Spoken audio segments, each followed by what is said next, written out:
In this lesson, we're going to learn about building visualizations and reports using the Power BI desktop. This is really what ultimately sells Power BI. When people see Power BI for the first time, it's usually with some report or dashboard that is highly interactive, and people are amazed and enthralled with just the level of interactivity that you can achieve with your data. So this is really some of the stuff that people get really excited about. We don't find people typically getting too excited about the data model. At the end of the day, I always like to use an analogy of a house. Nobody ever walks into a brand new house and says, that's the most amazing plumbing or electrical I've ever seen in my life. They typically walk in and say, I really like the flow, I like the colors, I like the decor, I love the way it's been staged. That's the front end side of the work that we're going to focus on here in this particular lesson. It's what really sells Power BI, and it is the appeal of things. At the end of the day, without good quality data, a pretty dashboard is going to have a very short life anyhow. So you really need to ultimately have both. You need to have good quality data in the form of a data model, and you also need to be good at constructing stories that users can go ahead and digest. And we're going to walk you through a lot of those techniques in this particular lesson. And it's really a next level of interactivity. And we want to teach you how to tell stories that go a long ways towards guiding your users through analytics. So we're going to talk about bookmarks. And at the end of the day, a lot of this interactivity is still very new to a lot of people. I also believe that some of this interactivity is going to enable us as an industry to start moving away from traditional analytical means, which are a lot of times where people ask for tables of data and they want to scan through tables of data by hand or by printout, or maybe putting into Excel spreadsheet and doing some further analysis. With a lot of these techniques we're going to learn here in this particular lesson, you can pull a lot of that analytics and wrap those stories into Power BI. Make no mistake, it's a challenge. It is a bit of a change management issue. So ensure that you go through and educate your users on how to actually use the reports and dashboards you're going to create. So we'll talk about that as we go through this particular lesson as well. And the focus of this lesson here is really more around the things that are unique to Power BI that enable new and interesting ways of doing navigation versus spending a lot of time building individual visualizations out and formatting them. I find that when teaching this class, most people are very familiar with building line charts and bar charts and doing formatting and stuff like that from tool to tool to tool. They're quite similar in nature. But what makes Power BI really unique is a lot of the interactivity that you can do across reports and across your dashboard. So that's typically where we're going to focus in more in this particular lesson. Okay, so in terms of learning objectives, we're going to first teach you how to navigate the Power BI desktop report view. We want to get you comfortable with how to navigate the environment first before we get going too far. We're going to then use a page background and theme, which is going to enable you to start bringing in corporate branding and corporate styles and logos and make things seem consistent and professional. So we think that's a really important first step in achieving dashboards and reports that people are really going to gravitate to and find appealing. We'll then talk about creating cluster column charts. We'll build a funnel chart. Then we're going to explore drill through, which is a technique in Power BI that lets you go from more high levels of information to more detailed information that people are used to consuming. So we're going to teach you some of the ways to drill around your information. Next, we're going to build a line chart, and then we're going to show you how to drill down on that line chart. So drill down is another very useful and interesting feature inside of Power BI that lets you navigate data in different ways. Then we're going to use a card and KPI visualization. We'll talk about creating slicers. We're going to explore the filters pane. So the combination of the last two really allow you to start filtering and choosing data views the way that you want them to get them configured just right. So we'll talk a lot about slicers and filters. And that is it. So that is really the crux of this particular lesson. So let's go ahead and begin.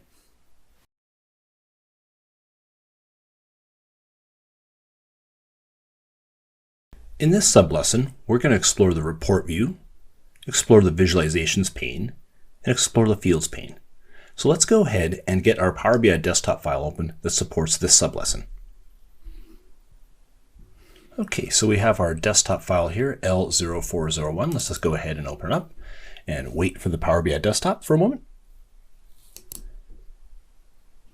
Okay, so we have our desktop file open here. So the areas we're going to focus on in this sub-lesson here are the report view on the view pane here.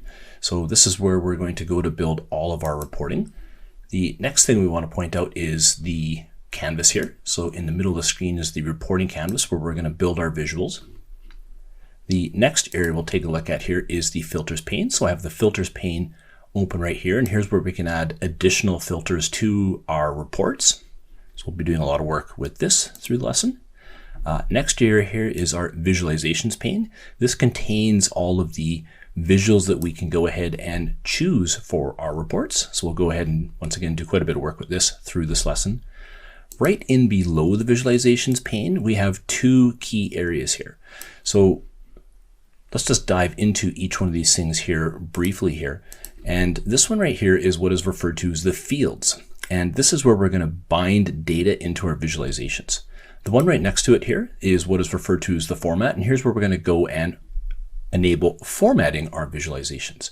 Now, in certain circumstances, if I just go ahead and grab the key influencers visualization and show it, we can actually see that a third option shows up here, and this is the analytics.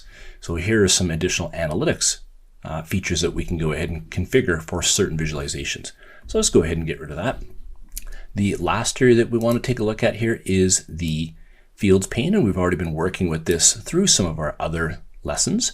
So this contains all the fields that are contained within tables that we can actually go ahead and use within our reports.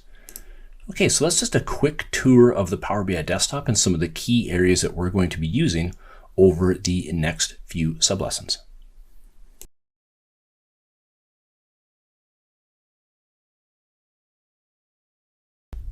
In this sublesson, we're going to explore and use page backgrounds, and we're going to explore and use themes. So once again, we will go ahead and get our Power BI desktop file open that is going to support this sublesson, and wait a moment. Okay, so we are on the Power BI desktop here now, and what we want to do here first is we're going to add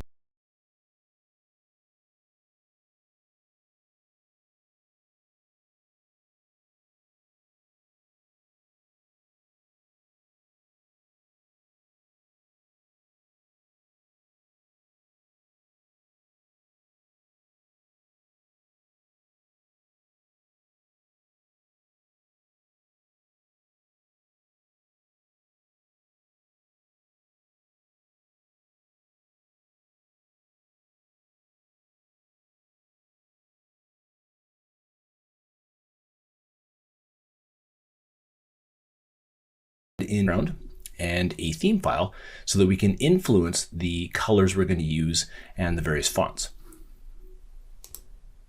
Okay, so the first thing we're going to do here is we're going to import our page background. So what I'm going to do here is, with the reporting canvas having focus, and right now it's the only object there, so it's the only thing we have to worry about, is I'm going to click on the format over here under the visualizations pane. I'm going to go to the page background card right here, and down below here, I'm just going to click this add image. And the first thing we're going to do here is we're just going to choose this dashboard background number 1 and click open. And nothing really appears to happen at this point.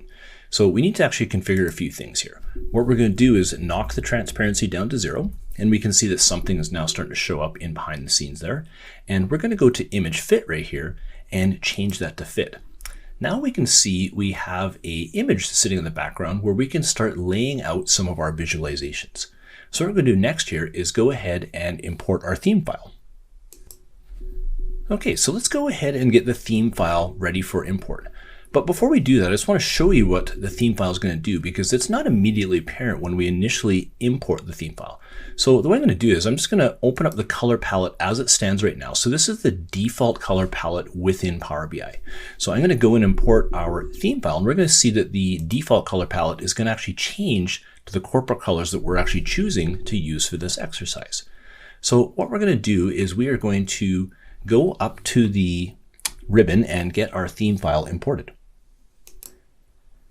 So we do that by going to the view pane, and we can see right here the very first group of commands is the themes. So we can see a bunch of out-of-the-box themes here. So I'm just going to click this little drop-down box to the right-hand side of the themes. We can see the theme that is in place for this current report, and a series of other themes that are available.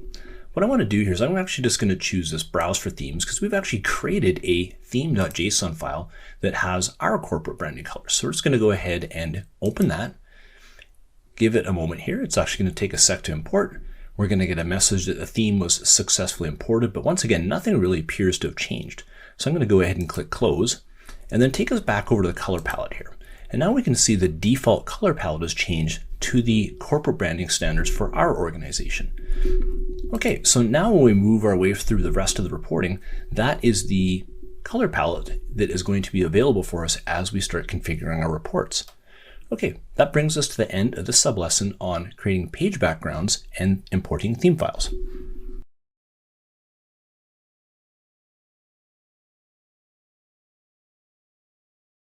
In this sublesson, we are going to create a clustered column chart, and we're going to go through the process of formatting a clustered column chart. Okay, so let's go ahead and get the supporting Power BI desktop file open for this sublesson, and wait a moment. Okay, so I have my Power BI desktop file open. So what we're going to do here is we're going to go to the visualizations palette here, and we're going to go ahead and find our clustered column chart. So we're going to find that is the third visualization over here. So what we're going to do is just go ahead and click on that. And if I just zoom back out, we're going to see that an empty visualization that is a clustered column chart has been added to the reporting canvas. So the next thing that we're going to do here is we're just going to take this blank visualization and I'm just going to put it over here in my canvas and just roughly position it like that. We're going to actually go through and get it placed exactly where we want it in the grids here in a few moments here by going through the formatting. But for now, this is good enough. This is roughly where I want this visualization to land. Okay, so what we're going to do is move into the next steps and start building data into this visualization. Okay, so we are ready to start putting some data into our visualization here. And for the next little bit, this is pretty much like creating visualizations in any other reporting tool. We're going to go through a process of building data in the visualization and using the formatting over here to make the visualization look nicer. And we'll just continuously be bouncing back and forth between the two as we get the visualization just right for our end user. Because keeping in mind, we're always trying to tell a story here, and we want the story to be compelling and intuitive. So right now we've decided that clustered column chart is the right visualization for this, but as you progress your storytelling abilities and skills, you may start using different types of visualizations. So let's go ahead and get some data bound into this visual first.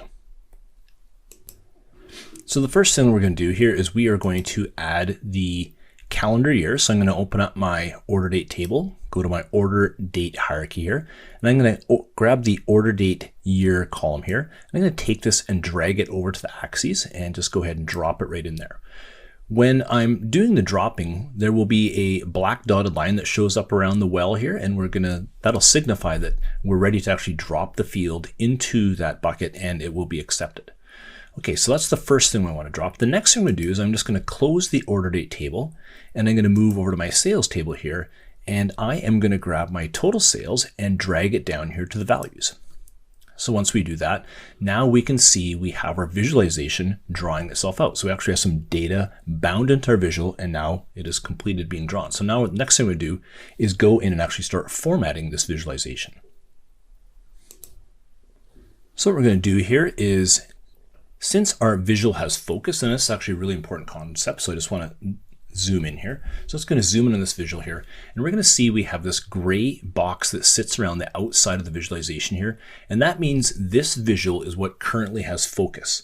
So what that means is once it has focus, the tabs up on the ribbon will change in context to what is being selected, and the formatting that we're going to go into next here will be specific to the object that we have selected as well.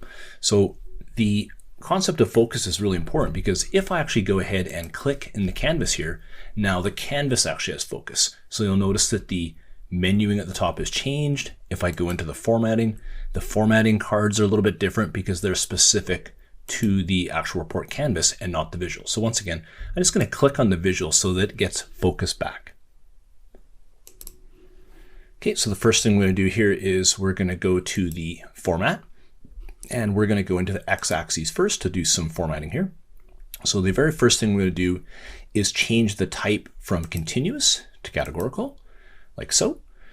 Then what we're going to do is we'll go down just a little bit lower here, and we're actually going to turn the title off for the x-axis. So this isn't the title of the actual report, but we're actually just going to turn the title off for the x-axis. So if we go ahead and take a look here where it says order date on the screen, I know it's a little hard to see. I'm just going to click this box over, and now you're going to notice the title for the x-axis disappears. The next thing we're going to do here is we're actually going to go to the Y card. So I'm just going to scroll up here and close up my X-axis card. And this is just a good habit to get into when you're working with the cards, is to go into a card, do the configurations you need to do, and then close it back up, just so it's easier to see which properties belong to which card. So now I'm going to open up my Y-axis here. And what we're going to do here first is we're going to go and fix the Y-axis. So what I'm going to do here is in the start and end positions, I'm going to choose the value 0 here as my start. And in the end, I'm going to do 90 million. So I'm going to type in 90, 1, 2, 3, 1, 2, 3, just like that. And now this way, whenever I'm doing interactions with my visuals, the Y-axis will stay fixed and avoid any possible deception with the axes and the sizing of the actual visuals themselves. Okay, so the next thing we're going to do here is we're just going to go up and close the, I guess we want to go and turn the Y-axis title off as well. So let's just go like that. I'm going to turn that title off. Then I'm going to go up and turn the Y-axis card off here. And the next thing I'm going to do is I'm going to turn the data labels on. So if we take a look at the visualization itself, we're not seeing any labels on these reports. So I'm just going to go ahead and click on. And now you're going to see various labels show up on the visualizations themselves. So what we're going to do here is open the data labels card up, and we are going to go and change the position of the labels from auto to inside end. So we're going to see here is the labels for some of these visuals actually move to the inside of the visualization at the very end. Others, where it was too small to be displayed, have just been removed completely here. So the next thing we want to do here is let's just go ahead and add one decimal place in here. We can see that it says 90 million, 39 million, and 32 million. Let's just go ahead and add a decimal plot into here so we have a little bit more information on the actual visuals themselves here. Okay, so the visualization is starting to look a little bit better here. Let's go in next and we'll go to the general card. And here's where we're actually going to position the visual exactly where we want it on the screen. So I'm going to change my x-axis to 654. I'm going to change my y position to 115, like so. I'm going to make the width 584. So just go 584. Go ahead and enter like that. And the height of this visual should be 254. So just like that. So now I've actually gone in and controlled exactly the X and Y positions and how wide and high I wanted this visualization to actually be. The next thing that we're going to do here is we're going to go down to the title card. We're actually going to give our visualization a proper title. So if I take a look in the title text here, it's called Total Sales by Order Date Year. What I want to do here is I'm just going to actually go ahead and modify that. And we're just going to call it Total Sales by Year. So let's just go ahead and remove the order date piece here. So we say total sales by year. What I'm going to do is just scroll a little further down the page here. I'm going to make the title show up in the center. So I'm going to change my alignment to center. The font is a black, which is quite nice here. And the text size is good. I'm going to leave it at 14. Okay, so those are some of the key things we want to go ahead and format on this visual itself. Okay, so the last thing we want to show you here in the visualization is how to control the sorting. So in the upper right-hand corner of the visualization, we can see these three dots called the ellipses, and it's called More Options. So I'm just going to zoom in here just to show you what this looks like. So we go in here, we can actually click these three little dots, and we're going to get a dialog box here that shows up that gives us some additional configuration properties. I'm just going to zoom back out. And what we're going to do here is we're actually going to influence the sorting order of the actual visualization itself. So what we're going to do here is we can see that it's sorting descending by default because it's bolded and there's a little yellow bar right next to it. So what I'm going to do is I'm going to then go and take a look at the sort by. So it's sorting descending by total sales. What I want to do is I want to make this visual sort ascending instead. And then I actually want to sort it ascending by the order date year. So if I just go into here like so, we can see the visual is now sorted in a different order. So this is really nice. I can control the sorting right at the visualization level and do some different things to that visual based on who the user actually is. Okay, so that's actually good enough for this visual here. So this is walking through just creating some a pretty basic visual here in our clustered column chart and doing some very basic formatting here. As mentioned back in the opening of this lesson here, most of the focus of this set of sublessons is going to be the things that are unique to Power BI and how Power BI can differentiate itself by adding in some additional features, which we're going to talk about here in the next few sublessons. Okay, so that brings us to the end of sublesson 3.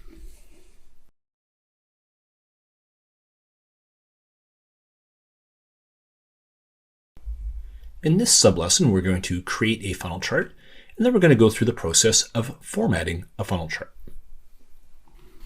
So once again, let's go ahead and get the supporting file opened for this particular sublesson. Give it a moment. Okay, so let's go and start building our funnel chart out here now that we've got the Power BI desktop open. So what I'm going to do here is I'm just going to go over to my visualizations pane here once again. Let's zoom in and actually show you the different visuals here. So what I'm going to do here is click on this one that looks like a little funnel, like so. And what that's going to do once again is stick a blank visualization on our page like so. And then what I'm going to do is actually I'm just going to take that visual and move it over to here roughly. So I'm just going to go ahead and do this. And we can see as we're actually bringing this visual in, there are lines that are showing up. So on the right hand side, you're going to see a dotted line. This is actually showing me how these visualizations are actually lining up. So this is really nice to keep your visuals looking nice and clean and aligned with each other. These are just some of the cues that are going to help you move throughout the entire process. Okay, so now that we have that built out, let's go through the process of adding some data into our visualization. So I'm just going to move some of these items over a bit just so we can see all the field names a little bit easier as we're going through and picking them out. So the first table that I want to go to is the product table. So I'm going to open that up. And what I want to do is open up the product hierarchy because the field that I'm actually going to bring in here is the actual product name. So if I just open this up a little bit, we can see the product name is here and it is part of the hierarchy. So now just a reminder that we did have it as part of the main table, but back in the modeling section, we actually turned it off so it wasn't visible in report view. So the only place we can actually see the product name is in the actual product hierarchy. So what we're going to do here is take the product name, drag it over here into group. And what we're going to see happen is the entire hierarchy comes. So what I'm going to do here is I'm actually going to go ahead and turn the levels off that are above the name just by clicking the X's over here like so, and the category. And that's just going to leave us with the name part of the product hierarchy. Okay, so next what we're going to do is I'm going to close the product table up here. I'm going to go back down to my sales table and we're going to grab our total sales here. So I'm going to grab total sales and we're going to drag it into the values well right here. And now we're going to see that we get a funnel chart drawn out with all of the products that we have ranked from top to bottom based on total sales. Okay, so that's not a very meaningful visual at this point in time. So what we're going to do is we are just going to go in and open up the filters pane. So I can see here just by accident my formula bar is overwriting my filters pane. So I'm just going to click in the canvas here like so, and that'll usually get rid of the formula bar there. And now I can actually open my filters pane up by clicking that arrow right there, which opens the pane. Okay, so now what I need to do here is go back to my funnel chart and make sure it has focus by clicking in a blank space here. And next what we're going to do is we're going to actually add a filter to this visualization so that we can see the top 5 products by product name based on sales. Okay, so what we're going to do here is in the filters pane, we can see there is a section here called filters on this visual and product name. So keeping in mind all of the fields that you bring into the visualization are going to be made available in the filters on this visual. I'm just going to go ahead and click this little drop down box. And what we're going to see here is on the product name, there's a number of different filter types. So what I'm going to do here is click the drop down box right here. And I'm going to choose top N because I want to do a top 5 of the products. So what I can do here is take a look down. I can see it says show items by top. Now I could actually go to the bottom if I want to see the bottom items. I could do that, but in this exercise I want to go ahead and do the top. So I'm just going to go top 5. And what I want to do here is I want to see the top 5 by total sales. So what I'm going to have to do here is drag this total sales from the fields pane over here into the by value like so. And now what this is going to say is I want to see the top 5 products by total sales. The last thing we have to do here is there's this little apply filter tag right here. If I just go ahead and click on that, now we're going to see in the visualization that the filtering has taken hold, and now the filter is applied, and we can see the top 5 products ranked by total sales. Okay, so that's looking good here. So maybe we'll just kind of show you some of the features of this funnel chart, which are quite nice. So I'm just going to zoom back in here on the visualization so we can see this a little bit easier.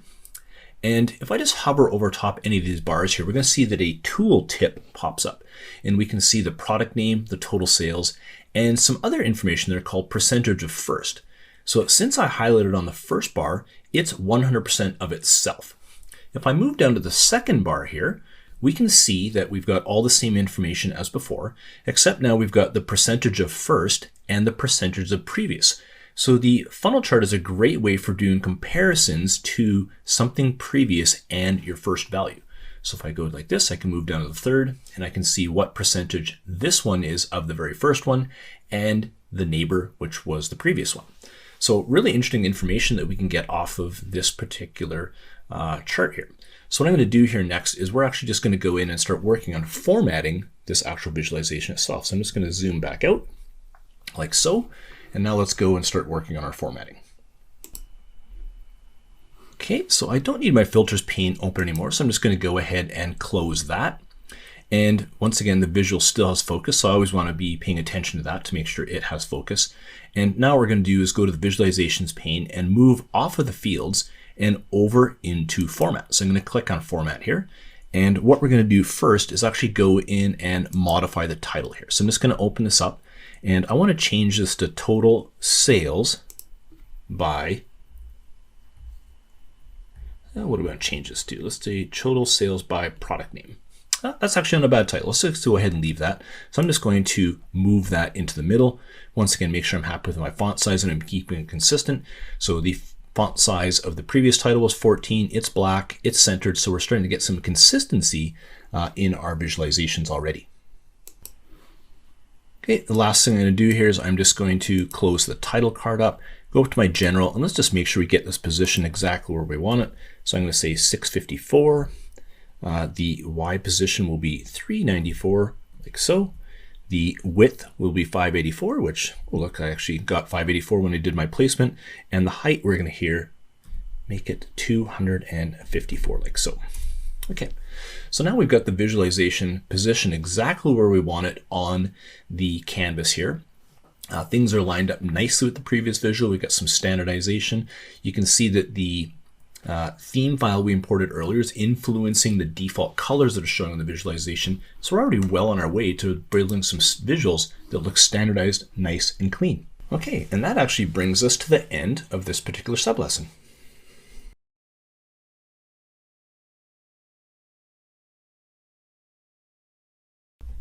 In this sublesson, we are going to define what drill through is, and we're going to set up a drill through page. Okay, so we'll go ahead and get our Power BI desktop file open that's going to support this lesson, and wait a moment. Okay, so with our desktop open here, we're going to create a drill through filter. So essentially what we're going to do is, what we've got is this total sales by product name funnel chart. And what we want to enable a user to do is go to one of these products on the chart here, hover over top of the bar, right click, and then allow them to drill through over to a page that has more detailed information about that particular product. Now, this is one of the many ways inside of Power BI that, in my mind, make it unique, which allow you to set up drill paths so that you can guide people in the direction you want them to go for analytics, and start encouraging more summarization pages like we have here, or overviews, and allow people to move to more detail in other areas of your actual Power BI desktop report. Okay, so What we want to do here first is let's go through and rename this page here. So right now we can see this is called page number 1. We're going to go through and actually rename that to overview here. So what I'm going to do is just double click on page number 1 there and go ahead and rename it. Okay, so I just double clicked in there and renamed it to overview. So the next thing we're going to do here is we're going to go to the bottom of the page here and we're going to click this plus symbol because we want to add a brand new page to this report. And what we're going to do is we're going to go ahead and rename this one to product information. So once again, I'm just going to double click in there and rename that one product information. Okay, so what I'm going to do here next to set up this page is I'm actually going to get a page background put in. So I'm going to go, like I did in one of the previous sub-lessons, I'm going to click the format. I'm going to go to page background. I'm going to click the add image button right here. So we'll go ahead and click that and go choose our page background. Okay, so let's go ahead and click that. And we're going to choose background 2 here this time. So go ahead and click open. Same as before, we're going to knock this transparency down to 0. Make the image fit to fit. And now we've got a background in behind the scenes here where we can actually frame our reporting and visualizations a little bit nicer and give it that nice corporate look and standard. Okay, so what we're going to do next here is we are going to go ahead and build ourselves a table on this visualization. So what we'll do here is I'm just going to hover over top of the visualizations pane right here. And let's go ahead and zoom in so we can see exactly what we're going to choose. And we're going to choose this one here called table. So I'm just going to go ahead and click on it. Once again, we will get a blank visualization that's going to show up on the screen. And what I'm going to do here is I'm just going to drop it onto the screen like so. And we are just going to go ahead and reposition it to take up pretty much the entire white space there that we have made available. Okay, so next what we're going to do is we're going to start binding some data to this particular visual.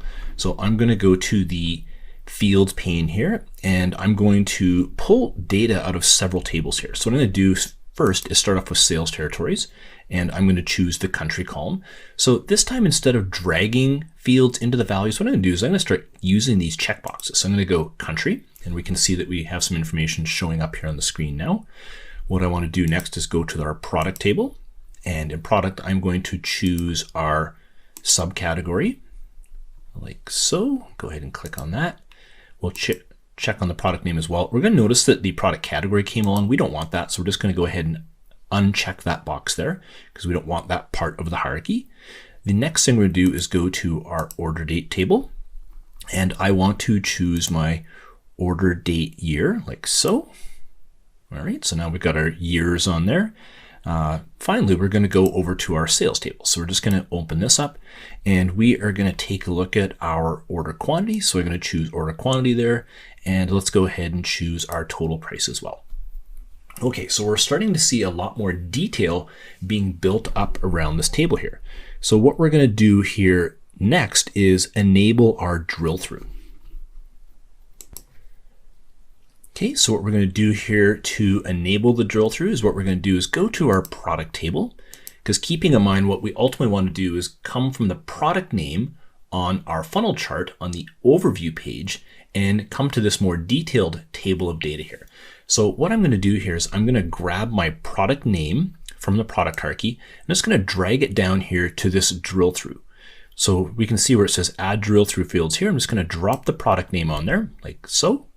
And what we'll also notice is at the very top of the screen, a little back arrow is going to show up. And what that's going to allow us to do is have a user go from one visual and drill through to this information here, and then be able to click that one to go back to the overview page where the navigation had started. So what I'm going to do here is I'm actually going to highlight on that arrow, and I'm just going to move it over to the right-hand side of the screen here. So just to kind of move it off to the side here. Okay, that's good. So how about we go ahead and test this functionality? So let's see if we've actually were able to build what we were hoping.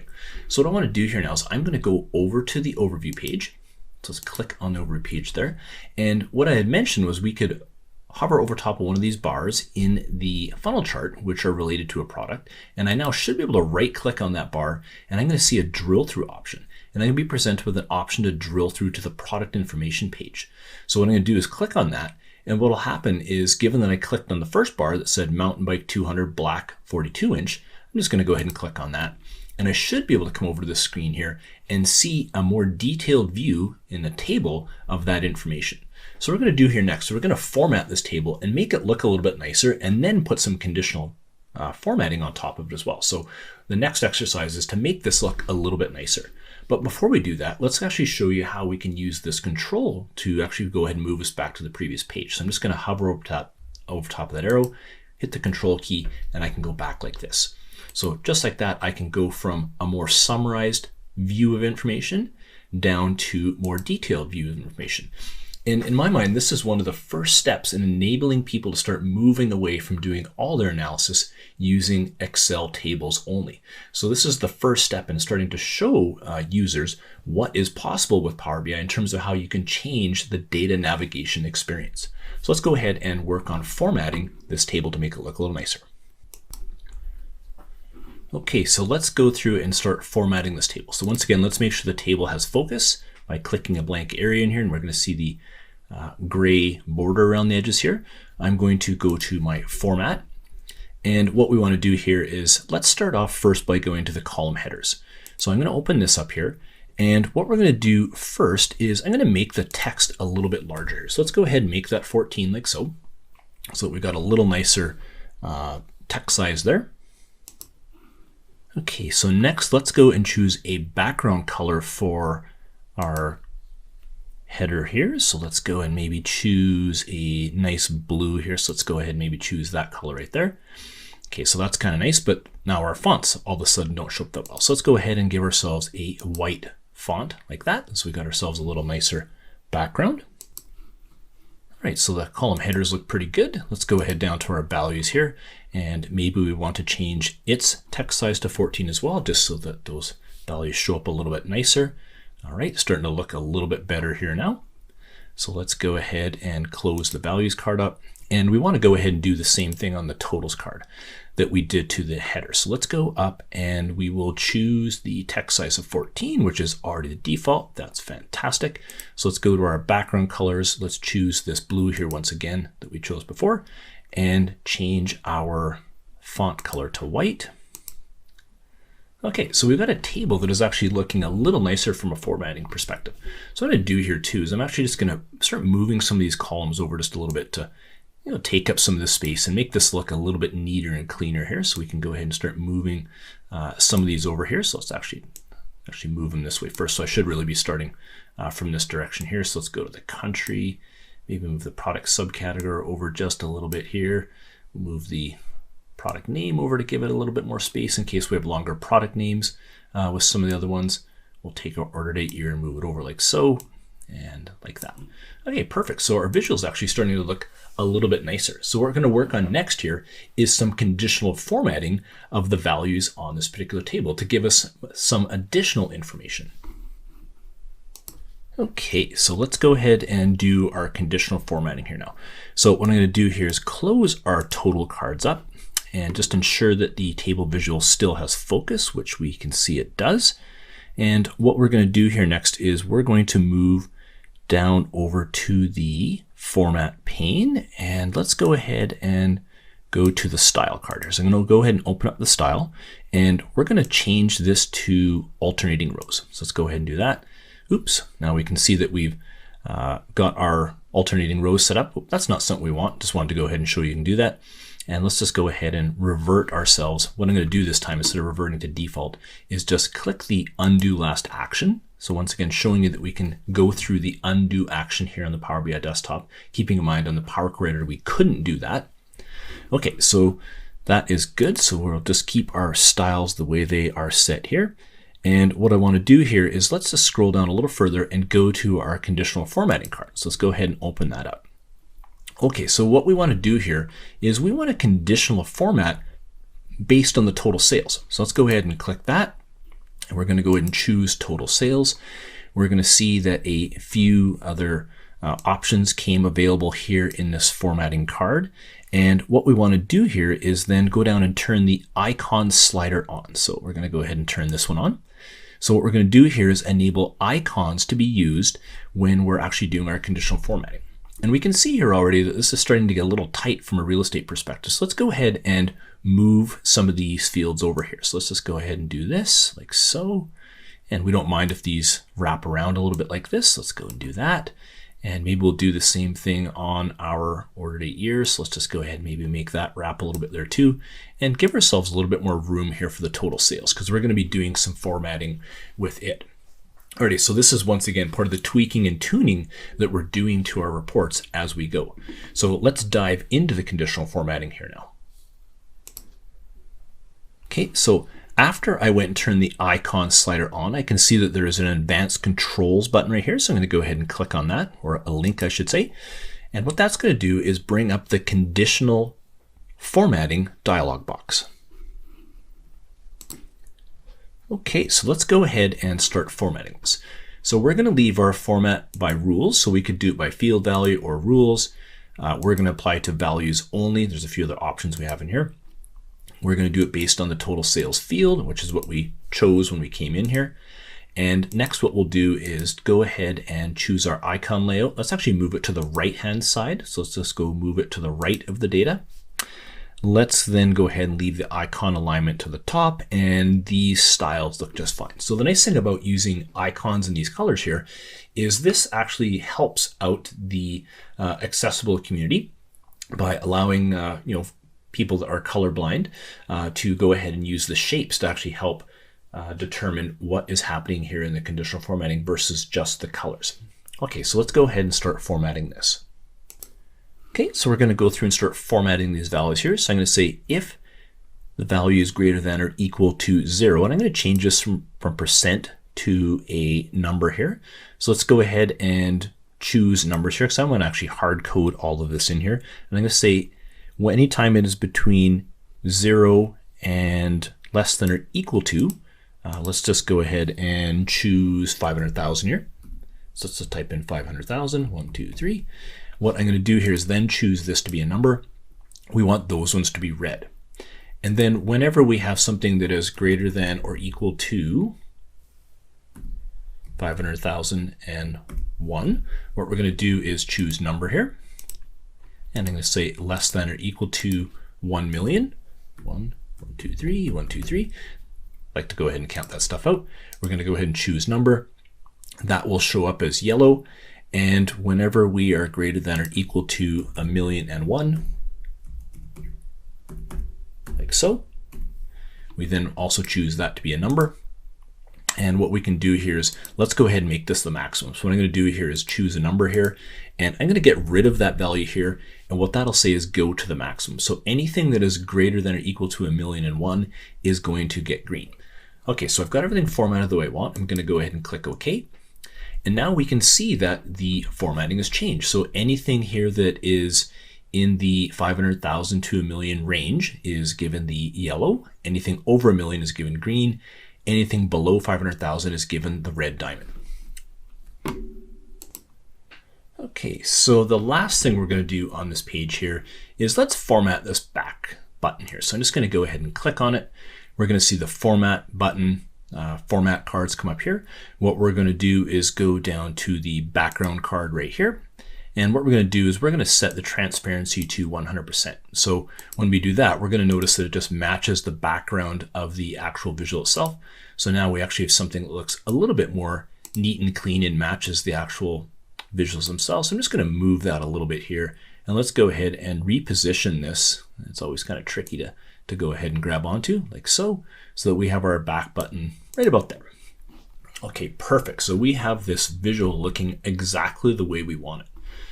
So let's just go ahead and save our work here, like so.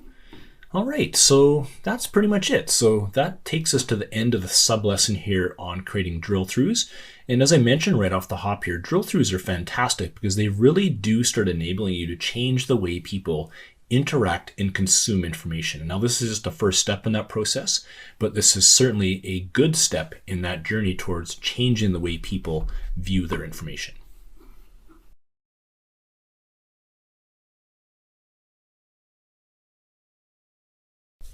Okay, so in this sub-lesson, we're going to just create a line chart, and then we're going to go through and format that line chart.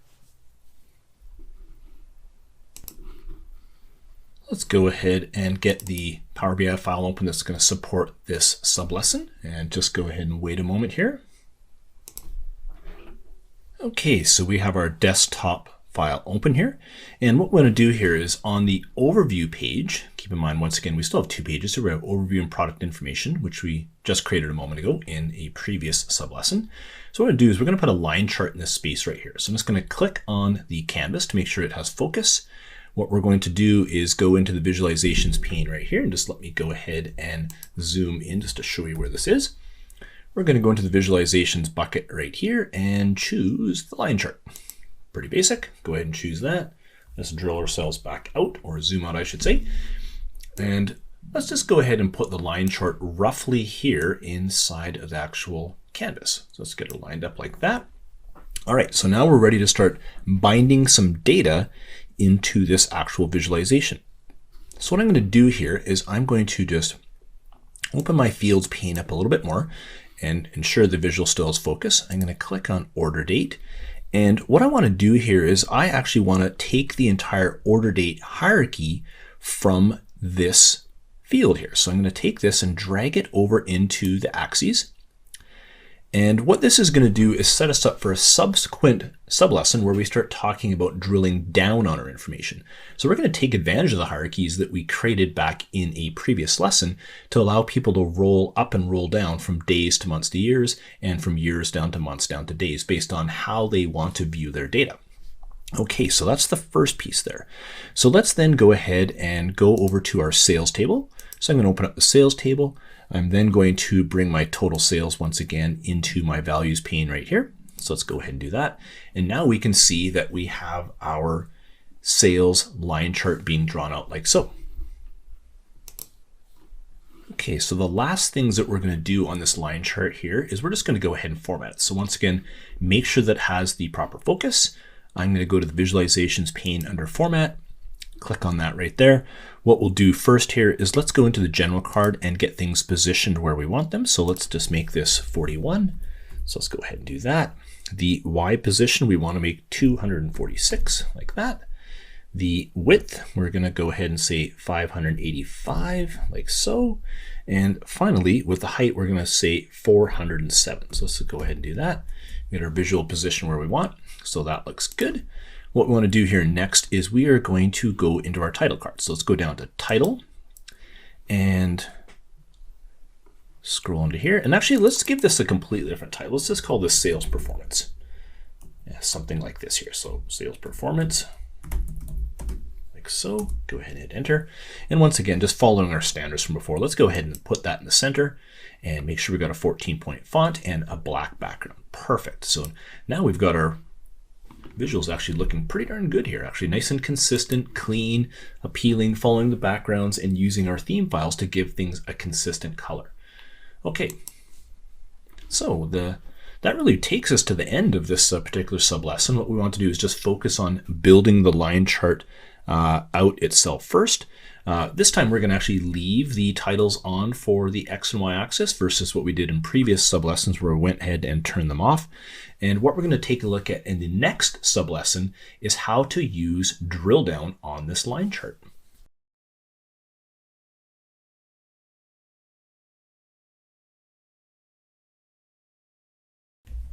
Okay, so in this sublesson, we're going to define what drill down is. We'll set up drill down on a visual, and we're going to use the line chart we created in a previous sublesson. And then we're going to understand what drill paths are. Okay, so let's go ahead and get our supporting Power BI desktop file opened and give it a moment here.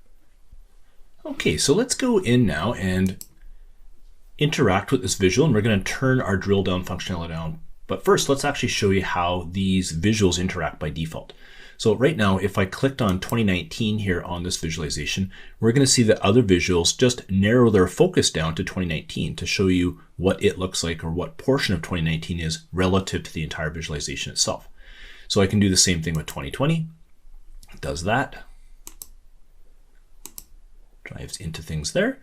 Okay, so now what if I actually want to drill down on this information? So what I'm going to do here is I'm just going to click this dot again to remove the filters. And what I can do is there's this little arrow at the very top of the visualization called click to turn on drill down. So I'm just going to go ahead and turn that on. And what we can do now is if I pick a point here, let's say 2019, and just click on it and give it a moment, we can see that we're actually drilling ourselves down into the actual visualizations. Okay, so we can see here now that we drilled down into 2019. If I just go ahead and focus in on this visualization here, and what I'm going to do here is actually show you how to enable this focus. So this is another feature in the Power BI desktop, is we've got this button right at the very top of the visual when it has focus that says focus mode. So I'm going to go ahead and click that, and that's going to move the visual into focus mode so we can see it a little larger and remove all the other visualizations away. If I ever want to go back to it, I can click on this back to report. But let's go ahead and get ourselves back here because we want to focus on a couple of key things here. So we can see here now that the visual is drawing out properly. The only thing is now the x-axis has all the months sorted in text order, which is not the way we want to have these sorted. We actually want to sort these according to the month number. So let's show you a very interesting feature here in Power BI that lets you actually go and control the sort order here. So what I'm going to do here is I'm actually going to go back to my data view. I'm going to open up my order date table here. So I'm going to go ahead to my order date. I am going to go and find my order date month column. So let's go ahead in here. So I'm going to click on the order date month, the one that is grayed out like so. And what I'm going to do is go up to the very top under column tools is click sort by column. So I'm going to click on this. And what I'm going to say is I want to take the order date month and I want to sort it by the month number of years. So if I scroll down this list here, I'm going to see month number of year.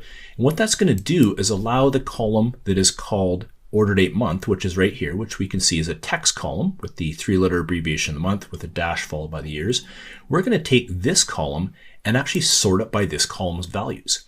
So I did that at the data model level. So now any visuals that go ahead and use this, or using it in the future, we'll actually go ahead and sort things in this order. So now if I go back to my reports page, like so, I should now see that the x-axis is sorted in the correct order. So now it goes from January all the way through to December.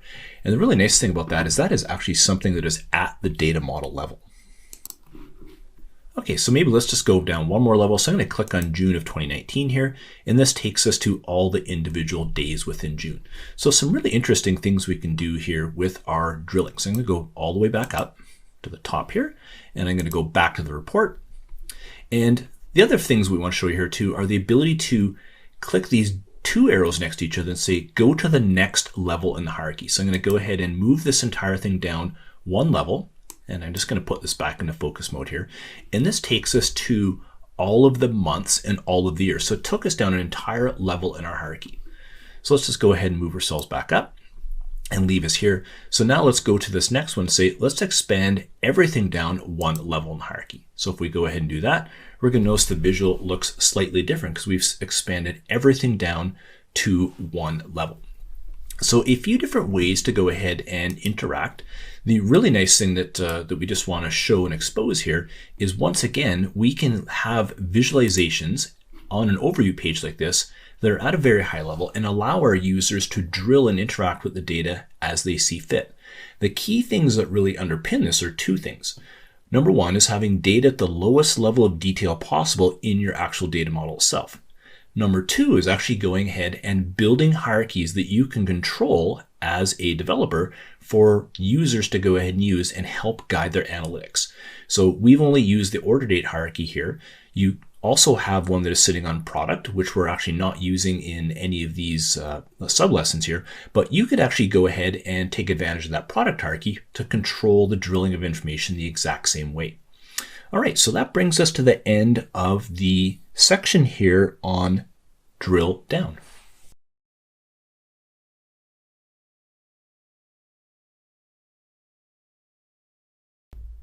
In this sub-lesson, we're going to create a card visualization. We'll format a card visualization. We're going to create a KPI visualization, and we'll go ahead and format that KPI visualization. So let's go ahead and get our supporting Git File Hub open, and go ahead and wait for the Power BI desktop to open. Okay, so the first thing we're going to do here is we're going to create a card visualization. And what we want to do with this card visualization is we want to use it to display a target for our total sales. And we're also going to then use that target for our total sales to help support the KPI card, which we're going to build next. So what I'm going to do here is I'm actually just going to create a brand new measure. I'm going to go into new measure on the sales table, and I'm going to go in and call this target sales. And I'm going to hard code its value to 35 million, like so.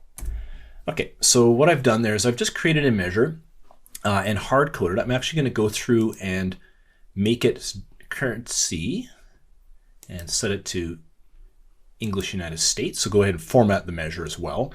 And what we're going to use this measure for in a few moments here is to display on the card to show us what our yearly target sales can be. And then later on when we build the KPI card, we're going to be able to compare our different years to the target to see are we ahead or behind on that particular target. So let's go ahead. So first thing we're going to do is we're going to build our card visualization. So I'm just going to go into the visualizations here and zoom in. And the card visualization is this one right here. It says 1, 2, 3. If I see the tooltip on there, it says card. So I'll just go ahead and click that, zoom myself back out. We're going to see that we have a blank visual here. Now this time I'm going to leave the visual alone. So I want to go through and do the formatting at first, and then we'll put it where it actually belongs on the canvas. So what we're going to do here is quite simply take our target sales and drop it into the fields bucket here, because we're just going to display $35 million as our target. Okay, so we're just going to go through and do a few formatting things. We're going to click on the format, and we'll go down here and we're going to turn the category label off. So I'm just going to open this up a bit more so we can see these cards easier. We're going to go ahead and turn the category label off. So we'll see the label was turned off underneath the actual amount there. We're going to go to our background card as well. We're going to turn it off. There we go. So now it's transparent. And what we're going to do next is we're going to turn the title card on. So we're actually going to go ahead and give this a title. And what I want to call this is total or target sales. Let's go like this, like so. All right, so now we've got our title there. Let's go ahead and put it in the middle. Make sure that our text size is 14 for that. And we'll go find our data label card. So we'll close the title card up here. Let's go to the data label here. And what I want to do is turn this text size to 30. So instead of 45, I'm going to call this 30 like so. So we have our amount looking like that. All right, so we pretty much have it formatted the way we want. Now let's go ahead and position it into the box. I'm just going to make this visual a little smaller here so it sits something like that. And then we'll drag it into this position right here so we can see what our target sales is. So $35 million. So that is quite simply the card visualization. Nothing really much going on there. Just want to show you have the ability to do it and set ourselves up for the KPI visualization here momentarily. Okay, so let's go ahead and build that KPI visualization up. So once again, what I'm going to do here is I'm just going to zoom in on the visualizations pane like so. And the KPI is 2 over from the card. It's the one that has this arrow up and arrow down, or so I should say the triangle up and triangle down. I'll go ahead and click on that. We're going to get a blank visual for a KPI being set up here. I'm once again going to leave this alone until I'm finished formatting it. And what I'm going to do here first is I'm going to start putting some data into this, which is our normal practice when building visualizations, is to bind the data in first and then do our formatting. So let's go ahead and drag in our total sales as the indicator. So that's what we want to put on here as indicator. What we want to do here on our trend axis is we're going to go down to the order date table and find our order date year. Let's go ahead and put that on the trend axis. Okay, I'm seeing a little bit more here now. And then let's go ahead and close these two tables up here. All right, close that one table, I should say. And now let's go ahead and drag our target sales into the target goals. Okay, so we can see now that we have a goal of $35 million and that we are 156% over that in aggregate across our entire data set. Okay, so we're going to go through and do a little bit more formatting on this, but let's go ahead and get this into the actual spot where we want to put this first. So I'm just going to roughly go like this, like so. And let's go ahead and put that like that. Perfect. We have it exactly where we want here now. Alrighty, so what we're going to do here next is go and format the title here. Okay, so we'll go ahead and open our format up here. Actually, we'll notice here that the KPI card does not have the focus here, so I'm just going to go ahead and give it focus so that our format changes here. Okay, so let's go down and take care of our title first. And we're just going to call this total sales target. Or total sales versus target sales. Let's just go ahead and do that. All right, go ahead and hit enter. And let's once again go ahead and move that to the center. We're happy with our text size and the font color, so that looks really good. All right, so let's go ahead and close this card up. The next thing that we're going to want to do here is we're going to go into the indicator card. We're going to make the display units millions. So let's go ahead and do that, which was already set up, but we want to force it to be millions. Then let's go in and do some further formatting here by changing our text size to 30. So let's go ahead and drop that down to 30 so that looks a little bit smaller. All right, so that's becoming a little bit more digestible there. Okay, so we can see in here we've got the title, the comparison to our target. We've got a goal here, which indicates the goal, which is right next to us over here in target sales. So let's go ahead and actually turn the goal card off. So what I'm going to do here is close the indicator card up, go down to goals, and I'm going to turn the goal off because I've got the goal right next to it here with this $35 million. So we can leave this piece here so we can see that we are 156% over our goal in aggregate, which is good. And then let's go ahead and turn our background card off like so. All right, then maybe we just need to do a little bit more positioning here. So let's just move that over a smidge so that we can see that gray bar between the two different cards here. All right, looking good. Okay, so now the last thing we want to do here is we can see this is a little bit off balance here. We've got our titles here, and this one comes down a little bit, or our values, I should say. What I'm going to do here is I'm actually just going to move this up a little bit so I can get the target sales amount to line up a little bit better with that right here. Just visually, I find this looks a little bit more appealing than if we had left it alone. And we can see here now that we've got what is called the trend axis. So this little line that goes down and then back up. So if we wanted to turn that off, we could go over into, with the KPI visualization highlighted, of course, we could go into the formats. We could turn the trend axis off if we want. We notice that disappear. I like to leave that on. I think that looks quite nice. So we leave our trend axis on. And the one we have down below here is inside of goals as well. I actually left the distance on, so I could actually turn that off, and that would remove that percentage as well. So if we wanted to get rid of the percentage on how far over the goal we are, we could. But once again, I'm just going to go ahead and leave that on the visual. All right, so two pretty simple visualizations there, the KPI and the card. So let's just mention the measure here. So the target sales measure, we went and created that as a hard-coded value. In a production environment, I wouldn't do that. I would expect that targets would come in through some source system. Because right now we're just giving a blanket target of $35 million. But most organizations like this would plan from target sales for a given year, or maybe target sales for a given year and product, or maybe target sales by a given year, product, and sales territory. So every organization is a little different in terms of the granularity they're planning. But the salient point here is the fact that we would get that from a source and not actually have it hard-coded and then allow those values to be compared against the KPI. But we want to keep this nice and simple, build a target in here so that we could actually drive this KPI visualization and make sure that we're able to drive the point home between these two visualizations here. All right, so that brings us to the end of this sublesson.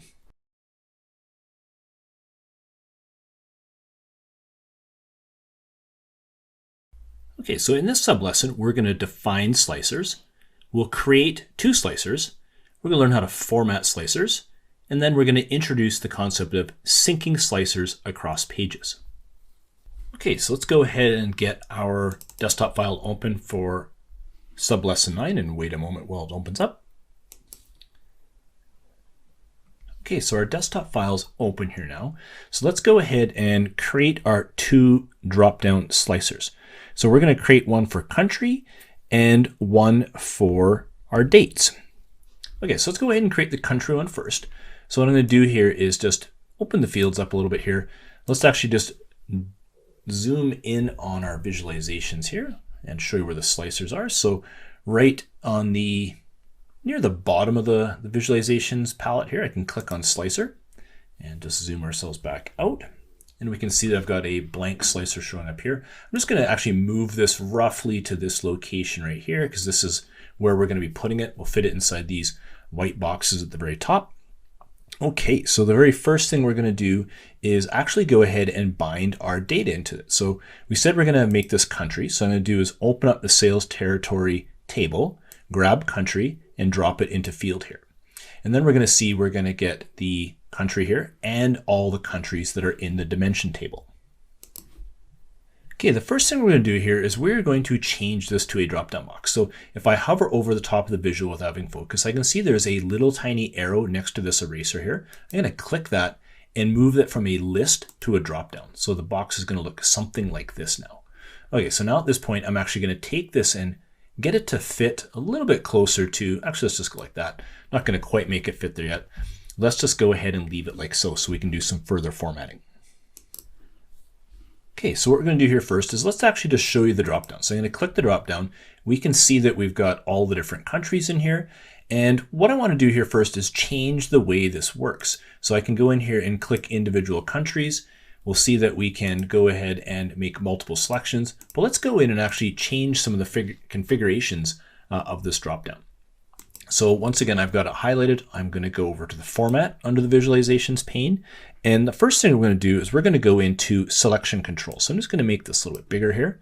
Click the drop down box on selection controls, and let's go through and take a look at things. So right now single select is off. So if you notice when I went through the opening example there, I was able to click on multiple boxes by clicking the control key. I can also go down here and say, do I want to allow that multi-select with the control key, which is what we had there.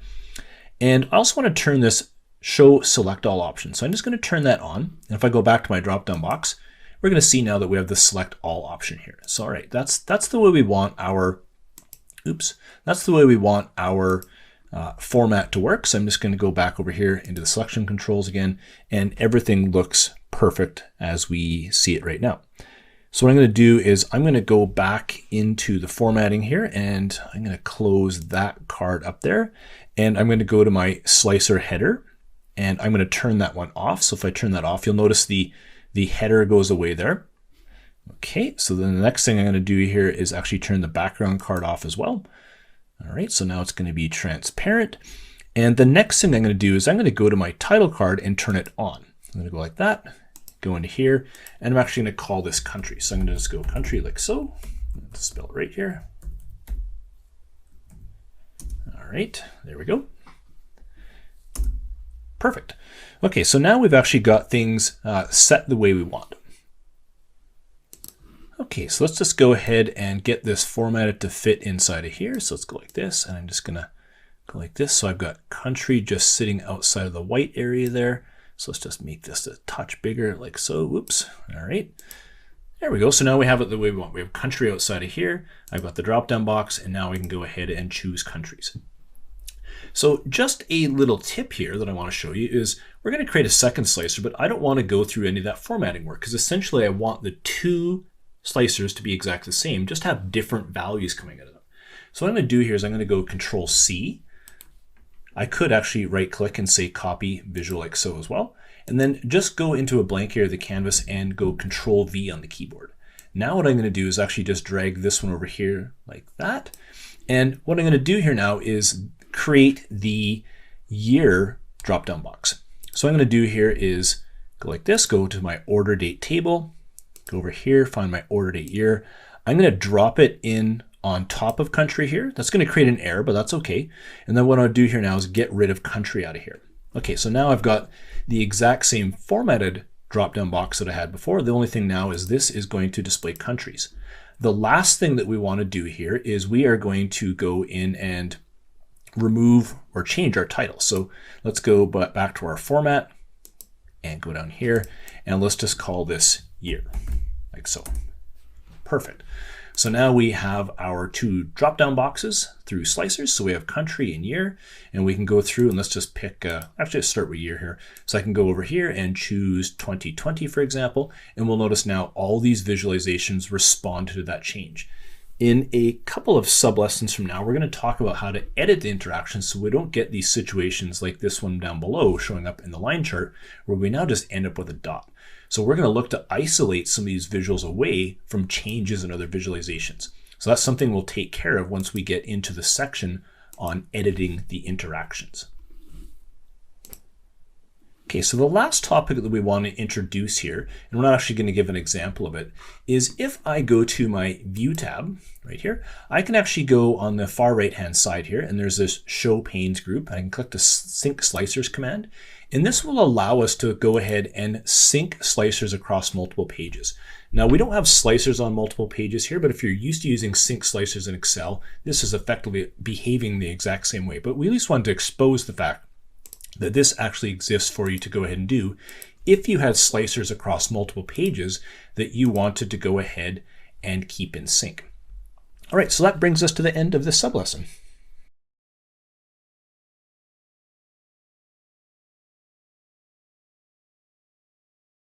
In this sublesson, we're going to explore the filter pane, and we're just going to take a look at a few of the ways that we can modify the behavior of the filter pane. So let's go ahead and get our Power BI desktop file open that supports this sublesson. Just double click on it and we'll wait a moment here. Okay, so we have our desktop file open here. All right, so let's go ahead and take a look at the filters pane. So we can see that we've got it closed here. So if I open this up, I've got my filters pane opened up now, and I can close it back up. Also on the View tab here at the very top of the screen, I can actually turn it on and off. So if I don't actually want to show it here, I can actually go like this and completely remove it.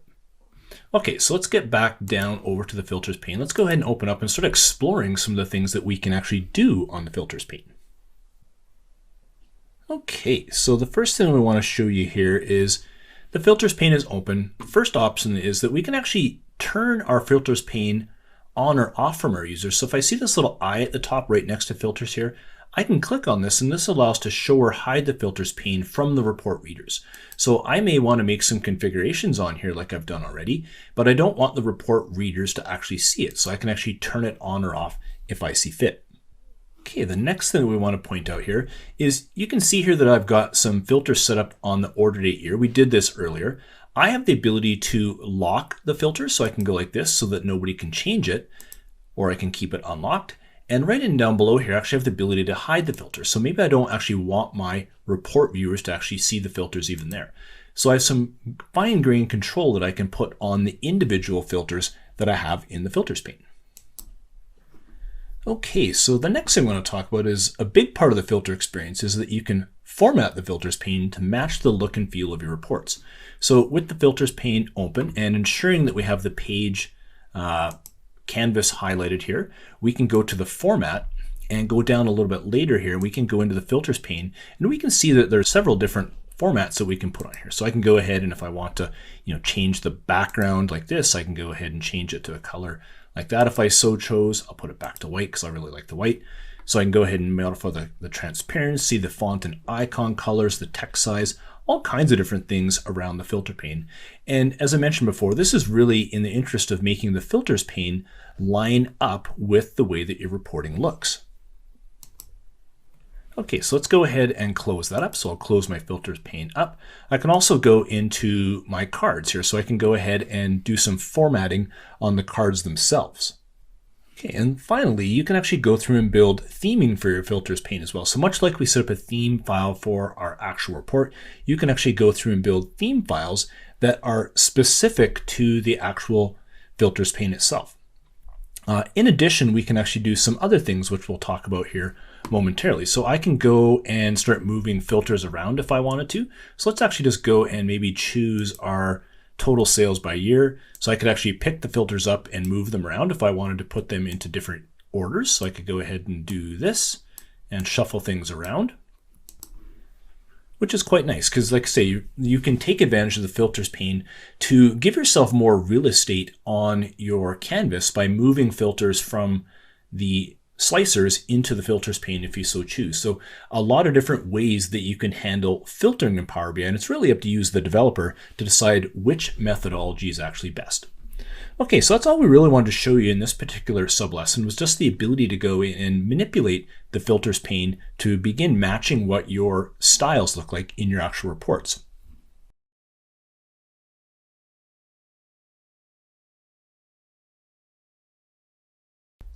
In this sublesson, we're going to introduce the concept of visual interactions, and we're going to change and manipulate the interaction behavior between different visuals. So once again, we're going to get the desktop file open that supports this sublesson and wait for it to go ahead and open. Okay, so before we go ahead and talk about editing the interactions, let's actually talk about the interactions between the visuals in general here. So for example, what I'm going to do is I'm actually going to come over to our set of visualizations here, and let's first start off by going to the year here. I'm going to click this year drop-down box. And I'm going to say, maybe we just want to take a look at everything in 2020. So when I go ahead and choose 2020, you're going to notice that all of my visualizations reacted to that. So the clustered column chart right here is narrowed down to 2020. All of these values are here for 2020 only. And you can see on this line chart, it's been reduced to a single dot. So all of these things reacted to the changes that I did in this dropdown. So the way to go ahead and set that back is let's go to select all, and we'll see that our visualizations are now back to their normal state.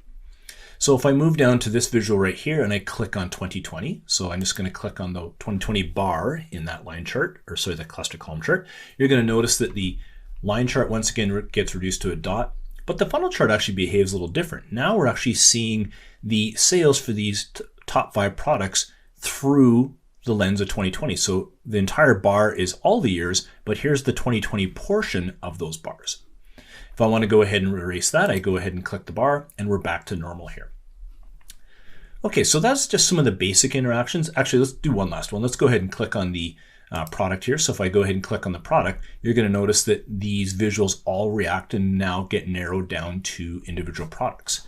The way that I can tell this actually happened was to actually go to each one of the visuals, and you're going to see a funnel at the very top of the chart. And if I just zoom in here, like so, we're going to actually see that we can take a look at the filters and slicers that are affecting this visual right now. So we can see that we've got the order date years of 2018, 19, 20 coming off the filters pane. I've got the product name of top 5 by total sales.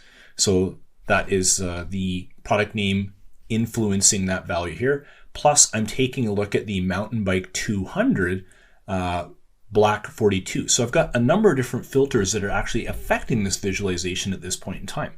So you have that ability on all the visualizations to see the filter here as to how it is being affected with what is happening right now. So here's another area where the filter context can be manipulated. Okay, so let's go ahead. I'm going to click on this blue bar right here to get ourselves back to the default state.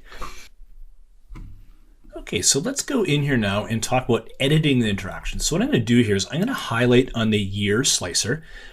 And what I want to do here is with the year slicer on, I'm going to go to the Format tab and make sure that Edit Interactions is turned on. So I can click this command here, and then we're going to see these series of icons that show up at the top of each one of the visuals to say, does this visual accept the filter that comes from what I have highlighted, that being the year slicer, or do I not accept that filter? So for the line chart, I'm actually going to turn that off. I want to go up over here to my cluster column chart. I'm actually going to have to move this cluster column chart down so I can actually get at the edit interactions here, because this little blocker thing here has been hidden. So I'm going to go ahead and turn that off and then put my cluster column chart back where it belongs here. So I'm going to go ahead and click on the year again. We're going to see it's kind of hidden in behind here. So that's a little bit of a challenge to deal with. It's just the way you get your visuals placed. But anyhow, now I'm ready to go into my Format tab and actually turn Edit Interactions off. So now I'm going to go out here and let's go to the year slicer and actually go and choose a given year. So I'm going to choose 2020. So now when I choose 2020, look what happened. The cluster column chart and the line chart did not accept that filter. And in fact, we take a look at the filters here, we can see that the filter on the line chart, if I just zoom in here, is only the order date year, which we did on the filters pane. And if I go ahead and take a look at the exact same thing over on the cluster column chart, it's the same. But if I go down to the chart here that is the funnel chart and zoom in here, let's go ahead and zoom, we can see that the filter here is actually picking up on the order date year is 2020 from the actual drop-down box. So it actually accepted that filter. Okay, so the editing interactions and interactions in general are a very powerful feature of Power BI. And it is often one that requires a little bit of training and education to users that are new to Power BI, because this level of interactivity is almost something that most people have never seen. So there's a little bit of a change management element to some of this as well. So it is as wonderful as we think some of these things are, and we're marveled with this interactivity as developers in Power BI, we also have to be cognizant of the fact that maybe our end users aren't really ready for this stuff, or they need a little bit of training on how it actually all works. Okay, so that brings us to the end of the sublesson here on editing the interactions between visuals.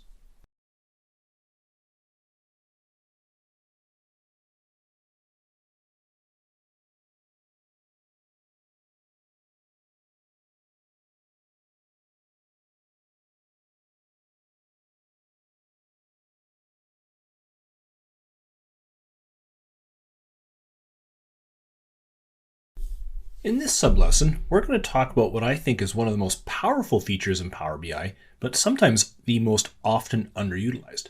We're going to learn how to create bookmarks, arrange bookmarks, and use the selection pane. So once again, we'll get our supporting desktop file open here and double click on it and give it a moment to open up. Okay, so we have the desktop open here. Before we dive into creating bookmarks, let's talk a little bit about a common way that stories are actually told in analytics these days, and talk about how bookmarks can actually make that a much more rich experience. Okay, so let's just suppose that you're an analyst at AdventureWorks and you've got your report page all laid out like this, and you're getting ready for a board meeting where maybe you want to compare 2020 sales. So let's just go in and choose our 2020 sales here. And we want something that looks like this. And then we want to also go in and do a separate visual that is for 2019. And maybe we want to go in and do a separate visual for 2018. And maybe for 2018, we actually want to go in and take a look at, Canada is the only country we'll take a look at for that particular year. So the way this would be classically done is basically by getting the filters set the way I just did here, and then somebody would go into their favorite screen capturing tool and take a picture of this and drop it into a PowerPoint presentation. So here's what the final PowerPoint presentation would look like. You can see that I basically just went through and did a screen capture on the report with countries being all in year 2020. The second slide is all in year 2019. And the third slide we have here is Canada for 2018. So once again, this is a really common way for people to go ahead and do their storytelling. So typically we'd take this, we'd put it into presentation mode, which I'll go ahead here and do. And we would end up winding the story something like this. So we'd go into our executive meeting or whatever meeting we're having that's going to tell this story. And we'd go to page number 1 and talk about 2020, and maybe somebody would ask us a question about maybe some of the products that we're selling in 2020, and you would say, well, I'll get back to information to you later on because I can't actually interact with this visual because it's just a picture. And then maybe the story moves to 2019 like so, and once again we have a good discussion around it, but somebody says, well, boy, that's those sales are really below what our target was. Can you tell me what's going on? And once again, you have to say, well, let me go back to the desk and see if I can explain this stuff by interacting with my visuals on my own. And then finally, you'd go to the last page, which would be Canada for 2018, and you get the flow of the story here. This is a very common scenario where people take stuff out of their reporting tools, no matter what it is, it's Excel, other reporting tools, and they cut and paste those visuals into PowerPoint presentations and then tell the story that way by cycling around. I'm going to show you a better way to actually do it inside of Power BI. Okay, so I'm now back out on my Power BI desktop with no filters on my reports from my slicers, aside from the ones that are coming through the filters pane here.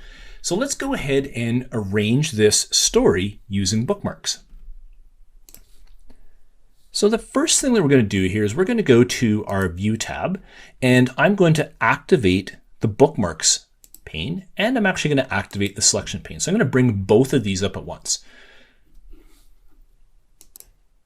And what we'll do here is we're going to create a default home page for this particular report that shows what things look like on the overview. So what I'm going to do here first is I am going to go to the bookmarks page and I'm going to click add. So I'm going to add my very first bookmark.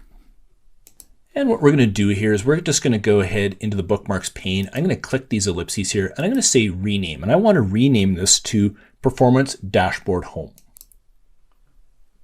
Okay, so our rename is complete. I'm actually just going to close the visualizations pane here just to give us a little bit more real estate as we're going through and doing our work. So I want to be able to see a little bit more on the bookmarks and selections pane. Actually, maybe what I'm going to do too is I'm going to close my filters pane out just as well. So let's go ahead and do that just to rearrange the screen a little bit. Okay, so what I'm going to do here now is just for safety's sake, I'm going to go here and click update. And now that is the very first page of our report.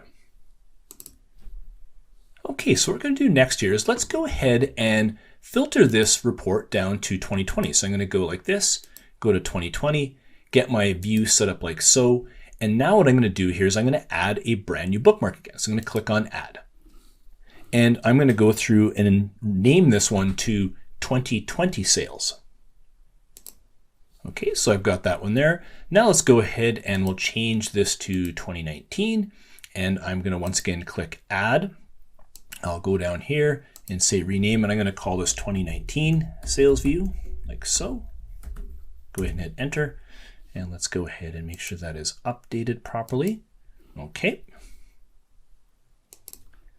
All right, and finally what we're going to do here is let's go ahead and change the year to 2018, and we're going to make the country equivalent to Canada. All right, so we've gone through and applied those filters there. So let's go ahead and add that bookmark, and we're going to call this one 2018 Canada sales. Okay, so we have that rename. Let's just go ahead and make sure it gets updated. All right, so now we have a number of different bookmarks set up. So let's actually go ahead and cycle through these bookmarks. So the performance dashboard home look like this. So this is unfiltered. 2020, we can see the filter for 2020 comes in, 19 as well, and then 2018 Canada. So this is awesome. So what we've been able to do here is take one single report and set up a number of bookmarks on top of it, so we have a number of different views of that report. Okay, so I'm going to turn my attention momentarily here to the selection pane. So I'm going to go back to my performance dashboard, and we'll notice here that we intended on this $35 million being a target sales on a year-by-year basis, but we have the total sales across all of our years here showing $89 million. On this first page, I actually don't want to show this KPI. So what I'm going to do is highlight on the performance dashboard home, and I'm going to go and find my KPI here and actually go ahead and hide it. So in the selections pane, I can see I've got this little eyeball here. I'm going to say hide the visual. And what I'm going to do is go over here to the performance dashboard home and update that visual. Okay, so now that I've done that, I can see that this visual is hidden on the performance dashboard home. And as I move through each one of the bookmark pages, I can see that the KPI is shown and actually displays different values. So once again, all with one report, I not only have the ability to actually show different filters in it, I can actually turn visualizations on and off if I so choose. Okay, so we've got this all set the way that we want here. So I'm just going to go ahead and close my selection pane off. I'm just going to make sure I save my work here just so I don't lose anything.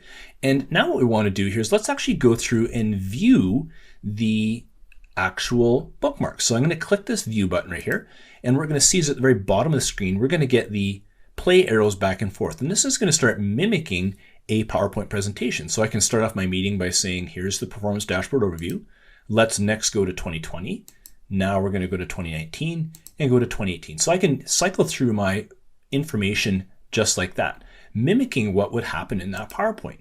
The major difference here is now if somebody did ask me to drill into this information and say, hey, can I understand the product sales here for mountain bike 200 black 46, I can right click on this, go to my drill through and drill through to the product information and get brought over here. We can have a further discussion.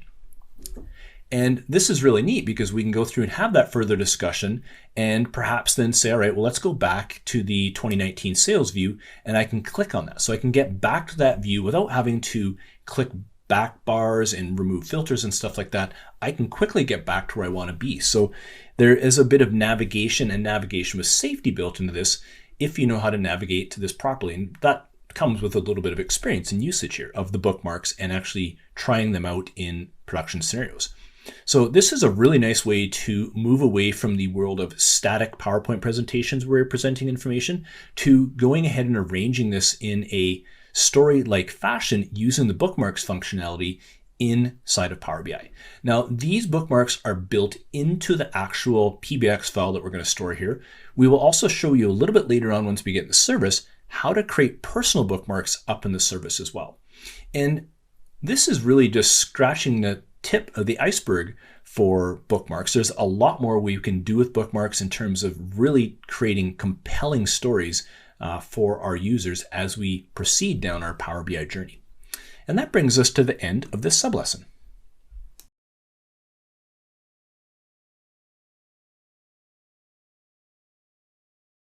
In this sublesson, we're going to explore the structures within a pbix file and review the relationships between those structures. Okay, so all along we've been working with the sales.datamart.pbx file, and that file has contained a number of structures. It contained dataset, report, pages, and then visualizations on each one of those pages. And there was a relationship between all of these. Within the actual report itself, you had pages, and you could put 0 or many visualizations on a particular page. And you could have anywhere between 1 and many pages in a report. And each one of those visuals could only pull data from the data set that you have within the actual pbix file. So what we're going to see next here is we're going to take this pbix file in the next lesson and publish it into the Power BI service.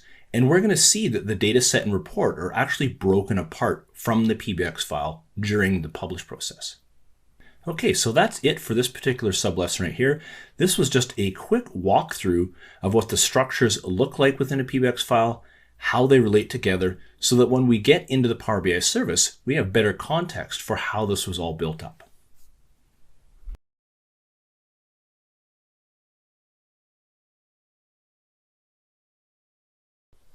In this lesson, we're going to talk about enhancing the experience in the Power BI service.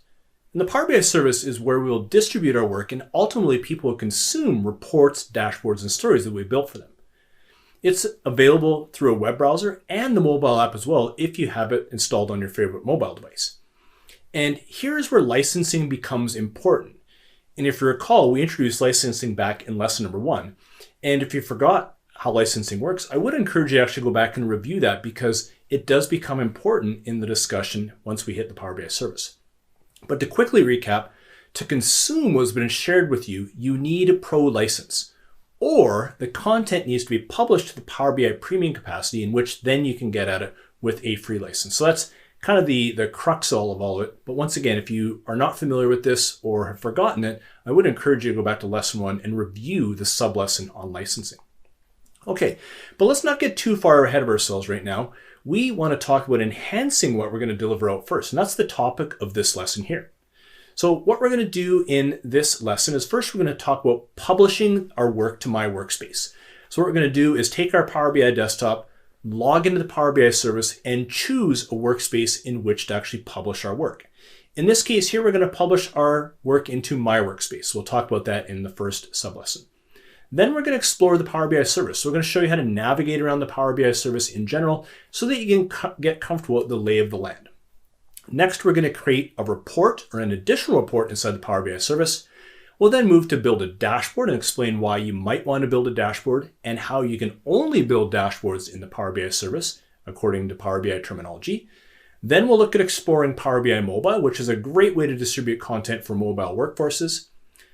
Next, we'll talk about configuring tiles, how to take the tiles and add additional configuration items to them. We'll take a look at using quick insights as a piece of additional add-on functionality inside of the dashboards and data sets within the Power BI service.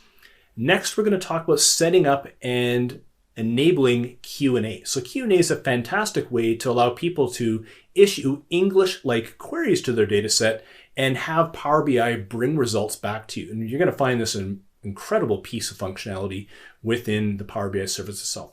And lastly, we're going to learn how to set alerts on tiles. So in the analytics space, we're always measuring business process and trying to achieve targets.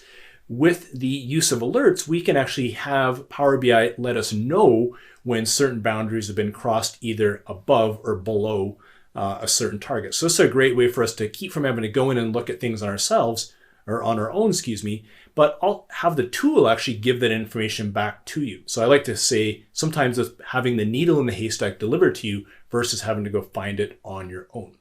All right, so let's begin this lesson.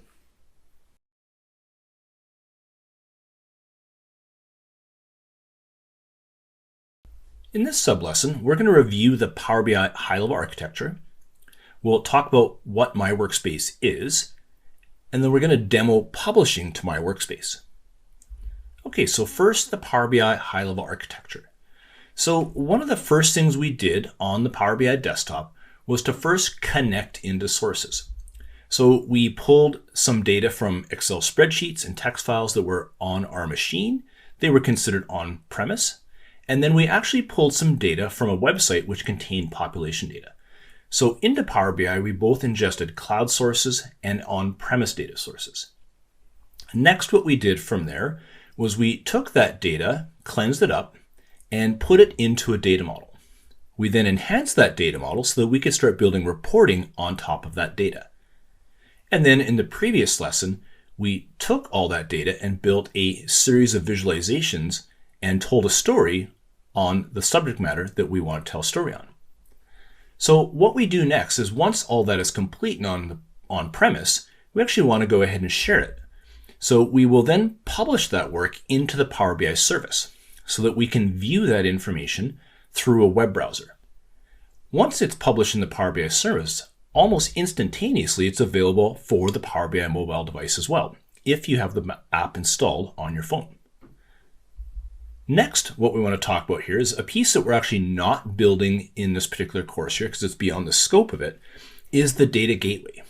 And what the data gateway allows you to do is build a connection between your on-premise sources and the Power BI service so that the Power BI service can retrieve data on whatever scheduled basis you set up in the Power BI service and keep the information fresh. So if you choose to operate a refresh schedule of once a day, maybe first thing in the morning, you can have the Power BI service connect across the gateway down to your on-premise sources and bring that data in, cleanse it, and put it into the actual data model so that you have the next day's refreshed data.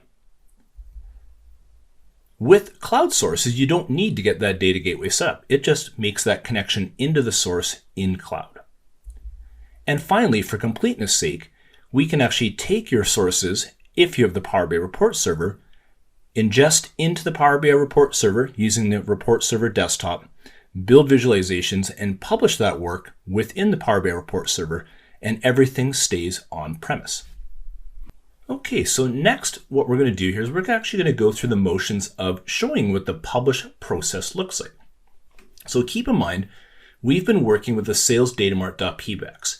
And it has a data set and a report contained within the pbix file. And the data set and report are both going to get the name of the pbix file. So in this case, they're both going to be called sales datamart. So from the Power BI desktop, which we're going to do here at the end of this sublesson here, is we're going to invoke the publish process. And we're going to connect into My Workspace, and the data set and report are going to work their way into My Workspace. We will then build a dashboard.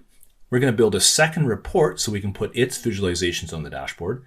And just for completeness sake, we're going to show an additional data set being added into the Power BI service called finance, where you could build a report on top of that data set and then take visualizations from that report and publish them into a dashboard.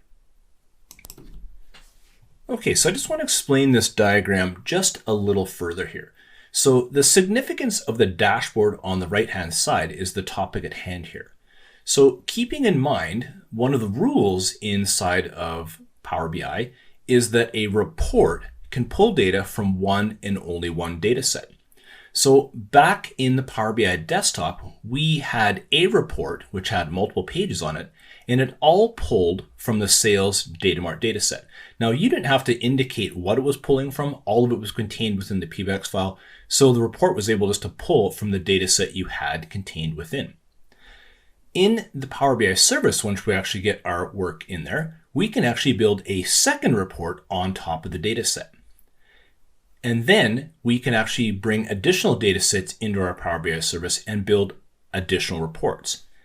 And the reason this becomes important is occasionally, or often, we want to have dashboards for our executive teams that have data that comes across multiple different subject areas. So we may have a dashboard that contains some information from sales, finance, operations, safety, HR, and the list goes on.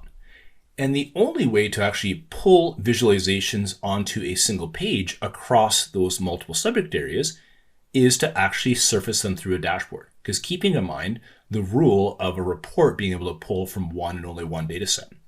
So a lot really depends on how you construct your data set and how wide the topics are within an individual data set.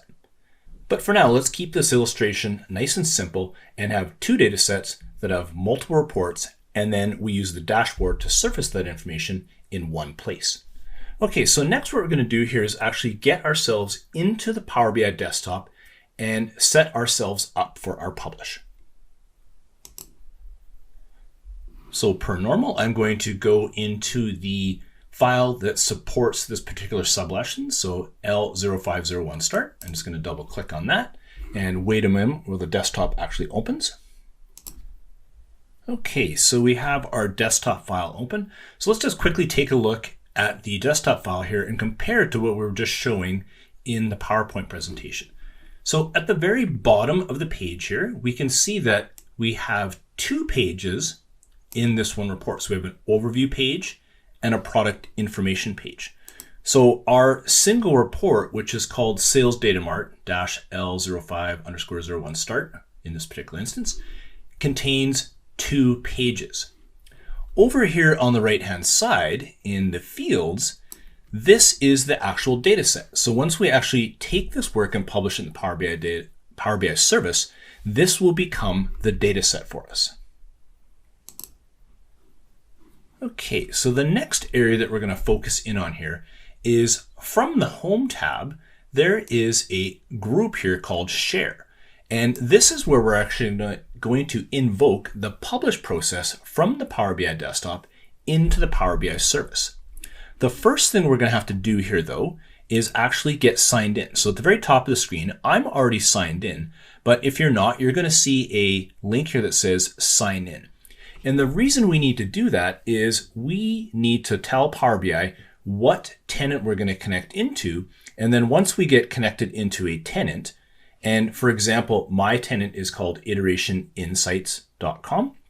So that's where my Microsoft Office 365 is surfaced.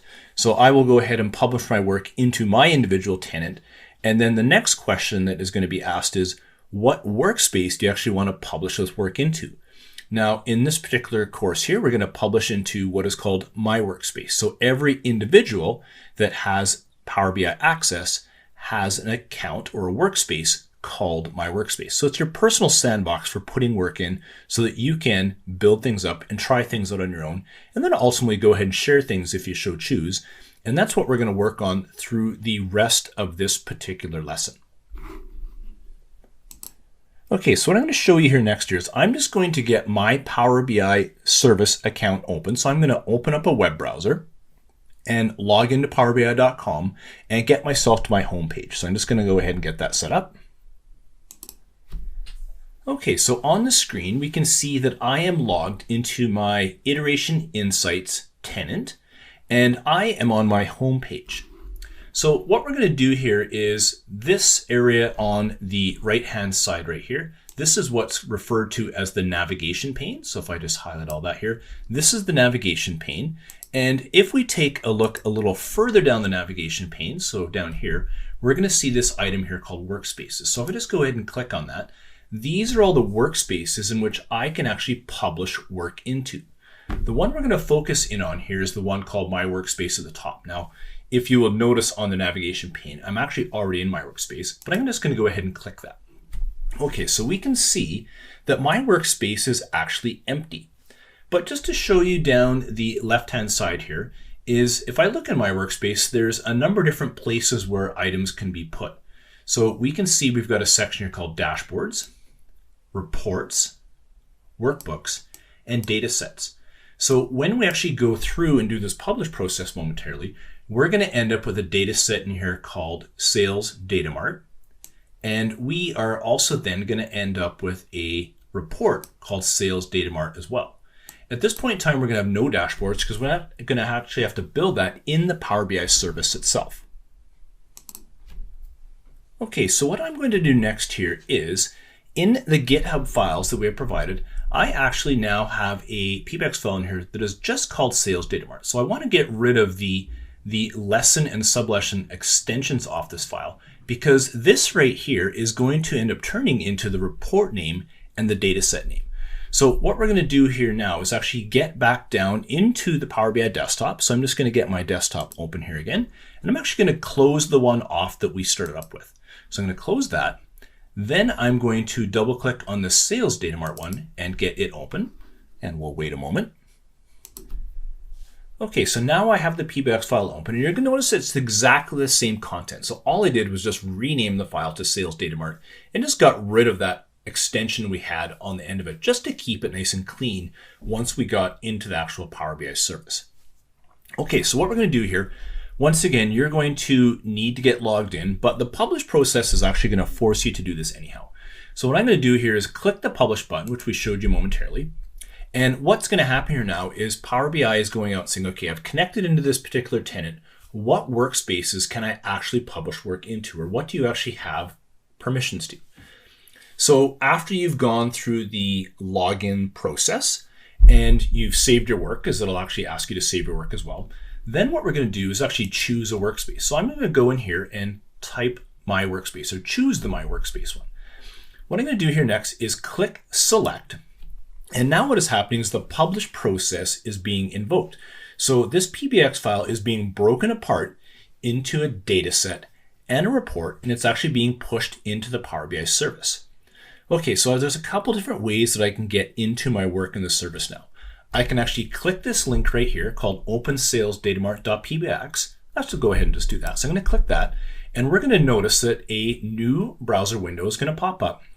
And now I'm working directly into the actual Power BI service and into my workspace where the work was published. Okay, so if we take a look on the the left-hand side on the navigation pane, I can see that I'm in my workspace. If I just click this little expand button here, now what we're going to see is we have a report called Sales Data Mart, which got its name from the pbix file. And if I scroll down a little further, we can also see the Sales Data Mart here. So that's one way to see the contents of the workspace.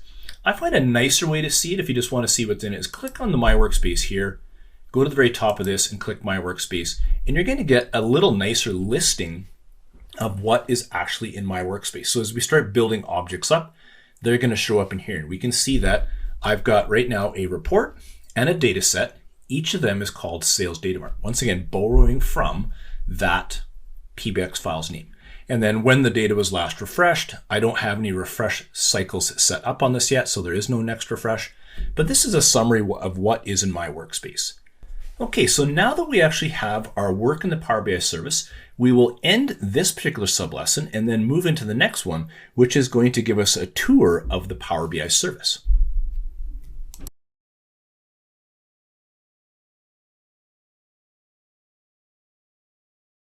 Okay, so in this sublesson, we're going to show you how to get to the Power BI service and log into it.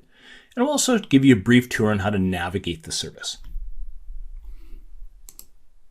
Okay, so let's first show you how to log into powerbi.com. So there's actually many different ways to get into powerbi.com, but let's focus on two here. So I have a web browser open. I could go in and type in powerbi.com, hit enter. We're going to get brought back to the page that we have right here. And then I'll show you a different way to get into it as well. And we'll do this because sometimes people refer to this as many different things. Sometimes they'll call it powerbi.com, sometimes they'll call it app.powerbi.com, sometimes it's called the Power BI service. Either way, I tend to refer to it as the service myself, and then the URLs are just how you actually get into the service. So I'm on powerbi.com here, which we did just a moment ago. You can also type in app.powerbi.com like so. That will take you to the same thing. You'll get kicked to your login screen, so let's just go ahead and use this. I've already got my account logged in here, so I'm going to click there. And then we're going to come into the home page of powerbi.com or the Power BI service. Okay, so let's just do a brief tour of the Power BI service here. So up in the upper left-hand corner, just to show you here, we've got these 9 little dots right here. So if we were to go ahead and click on that here, this is what is called the app launcher in Office 365. So I could go and get at my other apps if I wanted to. And just as a note, here's another way to get yourself into the Power BI service. So I've got my Power BI over here. So that is the app launcher. Okay, so the next significant area here in the Power BI service is down the left-hand side of the screen here. So if I go like this and just highlight this area right here, this is what is referred to as the navigation pane. I'm actually going to go as far down as get data here because I just want to show you a number of these key features here. So there's the ability to go to the home page, which we're on right now. We can go in and take a look at the favorites. So we may have favorited a number of reports or dashboards. The recent items we've taken a look at. So you do have the ability to create content up here in the service, but that's beyond the scope of this class. You can go ahead and take a look at the data sets that you have available to you. You can build apps, which are once again beyond the scope of this class. You can take a look at the items that are shared with you. We can build deployment pipelines, which are beyond the scope of this class as well, but a great way to start building out more robust enterprise Power BI applications, because then you can run things through a dev environment, test environment, production environment, and seamlessly manage that pipeline. And then down below here, we have the ability to get into the workspaces, which we're going to work on here in a bit. And then just to point out down below here, you can actually use this Get Data button at the very bottom of the screen to actually come into the service and start retrieving data within it to start building reports as well. But once again, that's beyond the scope of this class. And the fun thing here is Power BI is so large that even in a class that is this long, there's still a lot of items that are outside of scope because there's just so many topics to talk about. Okay, so let's next go over and take a look at some other areas across the top of the screen here. So up in the upper right-hand side of the screen here, you're going to see these 3 little dots. Now, it depends how your web browser and monitor are configured here. Everything right now for me is buried inside these 3 little dots. So if I just go ahead and go like this and get myself in here, we're going to see a number of other settings here. So I've got the notifications pane inside of Microsoft 365. I've got some settings here so I can manage my storage account, go into the admin portal if I have access to it, manage gateways if I have ability to do that as well. I can go ahead here and download the Power BI desktop, download the gateway if I want to go ahead and get that installed myself, download the paginated report builder, download Power BI from mobile, and then do some analysis of Power BI inside of Excel. So all kinds of different things we can download here. And then of course, help and support, so the ability to do that. And then the idea that you can go ahead and provide feedback on the product is located in here as well. Okay, so those are some of the key areas that we want to talk about when just coming into the Power BI service here. But let's actually just go ahead and let's navigate around a little bit. Let's go to the shared with me here. So let's just go over here. And if you ever want to get yourself back to the home page, you can click on here, which will take me back to the home page. Or let's just go back down to shared with me again. I can actually go up over here and click on the Iteration Insights logo or whatever you have at the top of your screen if it's been skinned with your organizational colors. This will actually take us back to the home page as well. Okay, so that's a good enough tour of the high-level parts of the Power BI service and how to actually get in. The rest of the navigation we're going to see through the subsequent sub-lessons when we actually do further work in the service itself.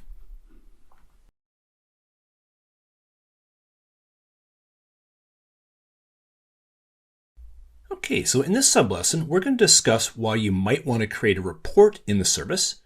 We'll discuss, once again, the relationship between datasets, reports, and dashboards. And then we're going to finally demo building a new report in the Power BI service. Okay, so let's just recap what we did back in the publish process. So we had our salesdatamart.pbix file. Once again, within that pbix was a dataset and a report. When we go ahead and do the publish here, both the dataset and report will borrow the name or get the name from the sales datamart. We will then look to build a dashboard. So what we'll do here over the next sub-lesson is go ahead and actually build ourselves a dashboard. We're going to call it sales analysis. But what we're going to do here first in this particular sub-lesson is we're going to create that second report. We're going to call it sales map. So we're going to build a brand new map using our sales territory table. and the information contained within to build a second report in the service. And then we're going to take the visualization we build and actually, in a next sub lesson, is actually build it into a dashboard.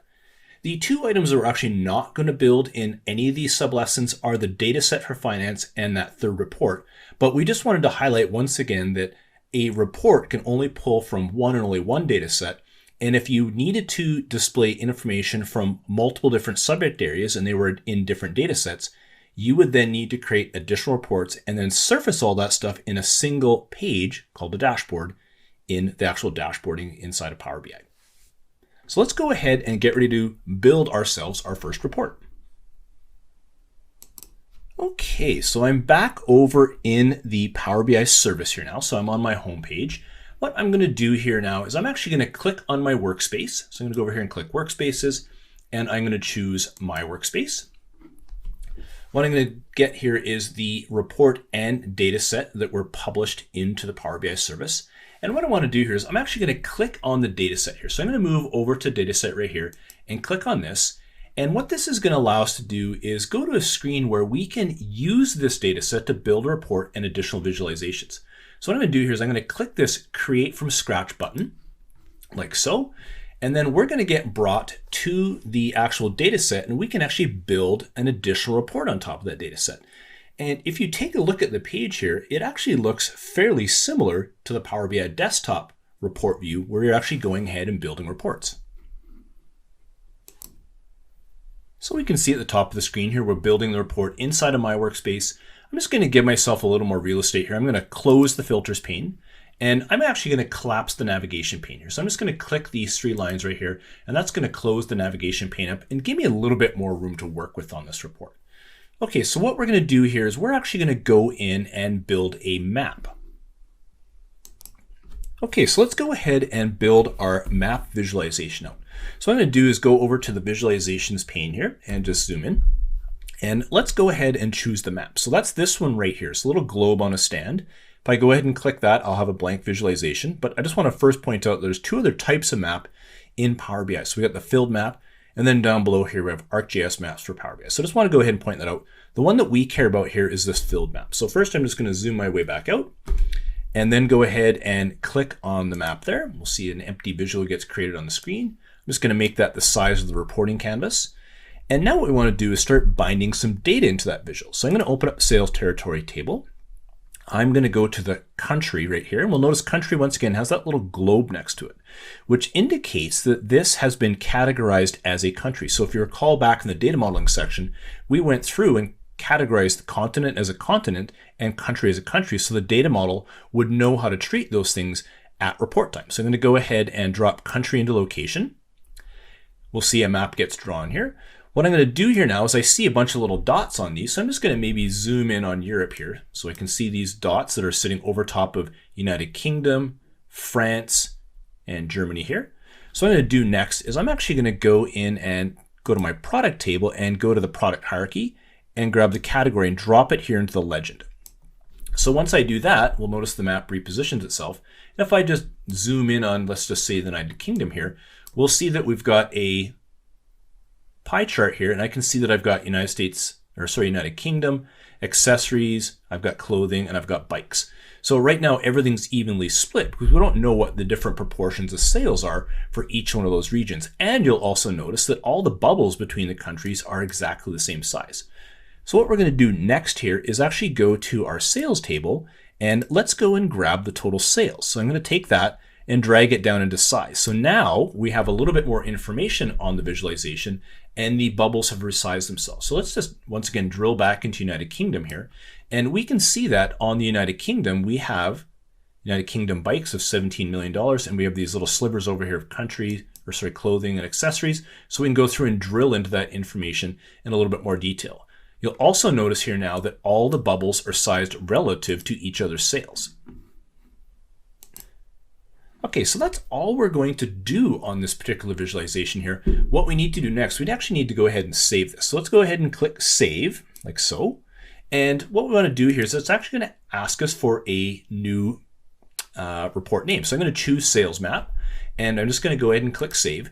And now we're going to have a brand new report inside of my workspace called Sales Map. So if I once again go back over to my navigation pane and open it up and click on Workspaces now what I'm going to see here is if I go to my workspace, I've got the sales data mart as a report, I got the sales data mart as a data set, and now I have this additional report here called sales map. Okay, so that shows us that we now have the ability, if we want to create additional reports, we need to do that inside of the Power BI service against the actual data set, because keeping in mind on the desktop, we can only have the one report against the data set. All right, so that brings us to the end of this particular sublesson.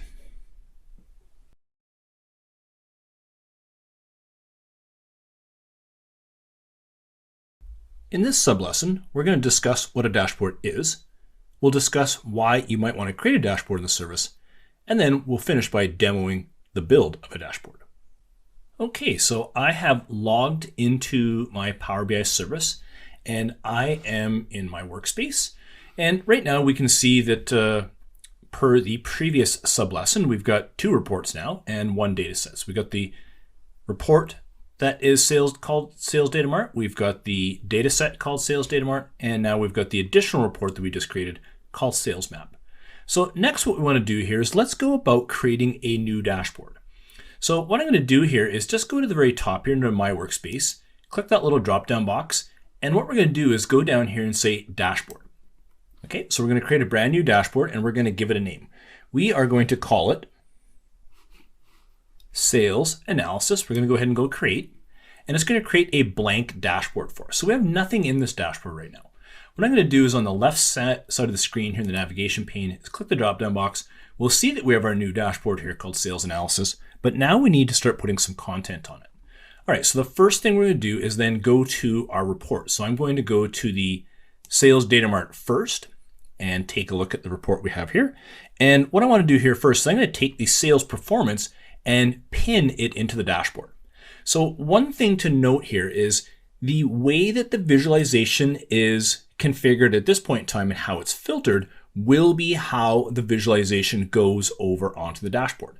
So what I'm going to do here is we'll pin the sales performance. What I want to do here is hover over top of the visual itself, and we'll see this little tiny pin where it says pin visual. So I'm going to go ahead and click that. And what I'm going to do here is pin this into an existing dashboard, because just a moment ago, we went and created an empty dashboard. So I'm just going to go like this. I'm going to say keep the current theme, say pin, because we can have themes for our dashboards, but we won't discuss that in this class. We can go ahead and go pin. And if I want, I can say go to dashboard. So I can now take a look at what the dashboard looks like at this point in time.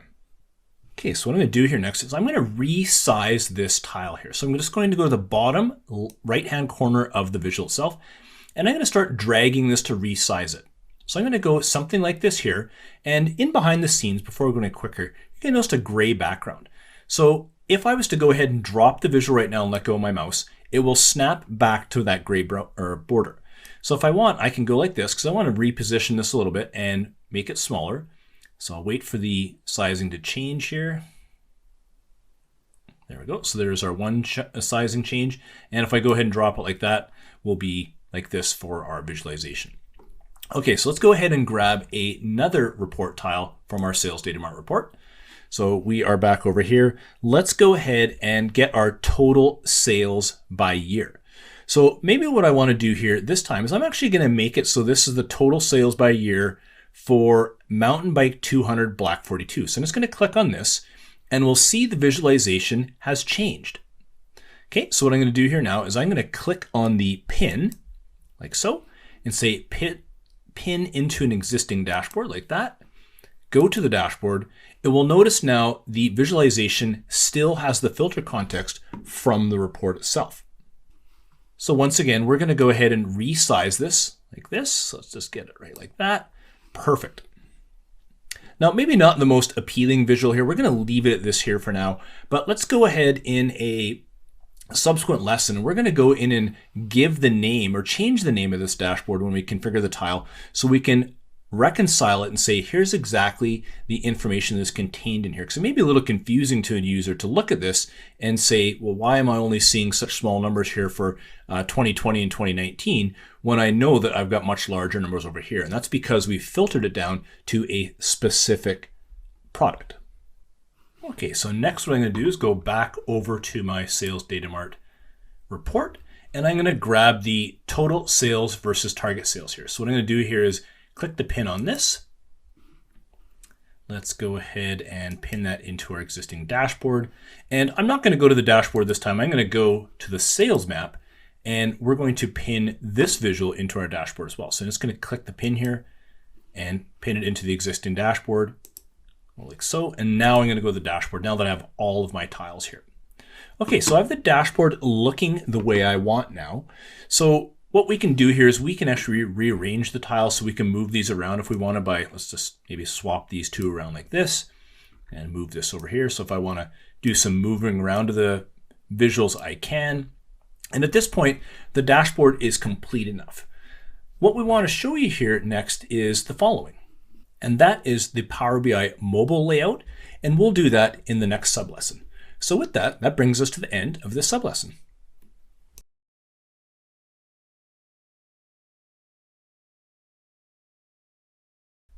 Okay, so in this sublesson, we're going to introduce Power BI Mobile.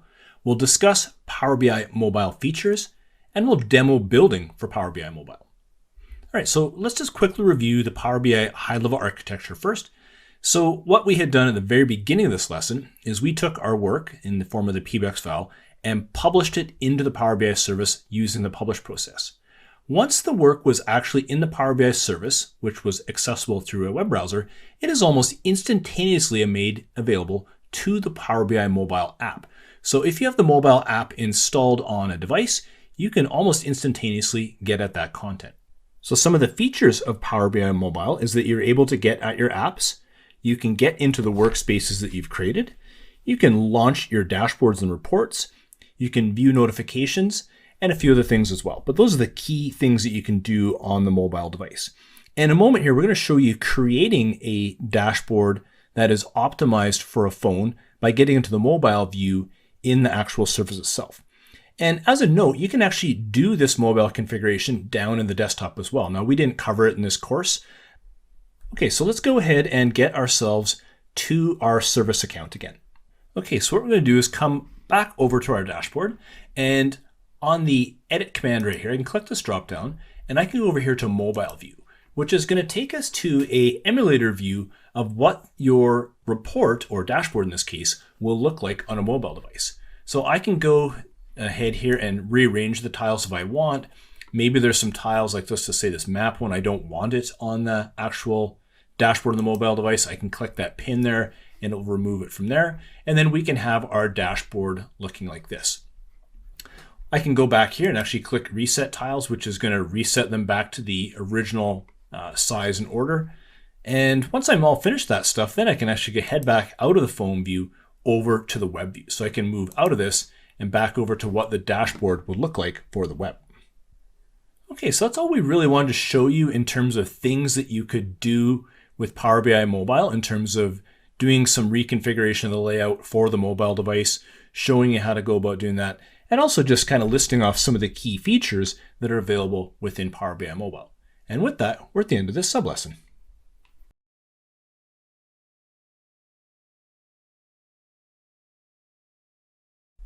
Okay, so in this sublesson, we're going to look at configuring the tiles on our dashboard. So we're going to explore tile details, we're going to modify titles on the tiles, and we're going to display the last refresh time. Okay, so I'm back over on my dashboard now, and now we want to go about doing some configuration of these tile details. So what I'm going to do here is hover over top of one of the tiles on my dashboard here, and I can see these three little dots, and I see this more options. So I can click on that, and what we can do here now is we can see that we can get at the details of this particular tile. So I'm just going to go ahead and click on that, and we're going to see a new configuration box open up. Now we can see a few things on this these tile details here that we may want to go ahead and configure. So we're going to leave the title alone. So it's called Sales Performance. But how about we go and add a subtitle to this? Because if you keep in mind, back when we actually pinned this tile to the dashboard itself, we actually pinned it for a particular product. So what I'm going to do here is I'm just going to go into the subtitle and I'm just going to paste this. And this is now going to be called Mountain Bike 200 Black 42. So now I will have a subtitle on this dashboard, and this will help further clarify what exactly people are looking at from an informational standpoint. I can also go in here and actually display the last refresh time. So I'm going to go ahead and click that. And this will give an indication as to when the tile was last refreshed. I can also go in here and set a custom link. So if there was a link that I actually wanted to put on my dashboard, I could do that. I could have it linked to some external source or to a link to a dashboard in a report in the current workspace, and go ahead and provide the URL to that. So there's a few other things we can do here on the tile itself. Okay, so we'll go ahead and close that out there. And that's really about it. That's all we wanted to show you in terms of the things you can do to configure a tile.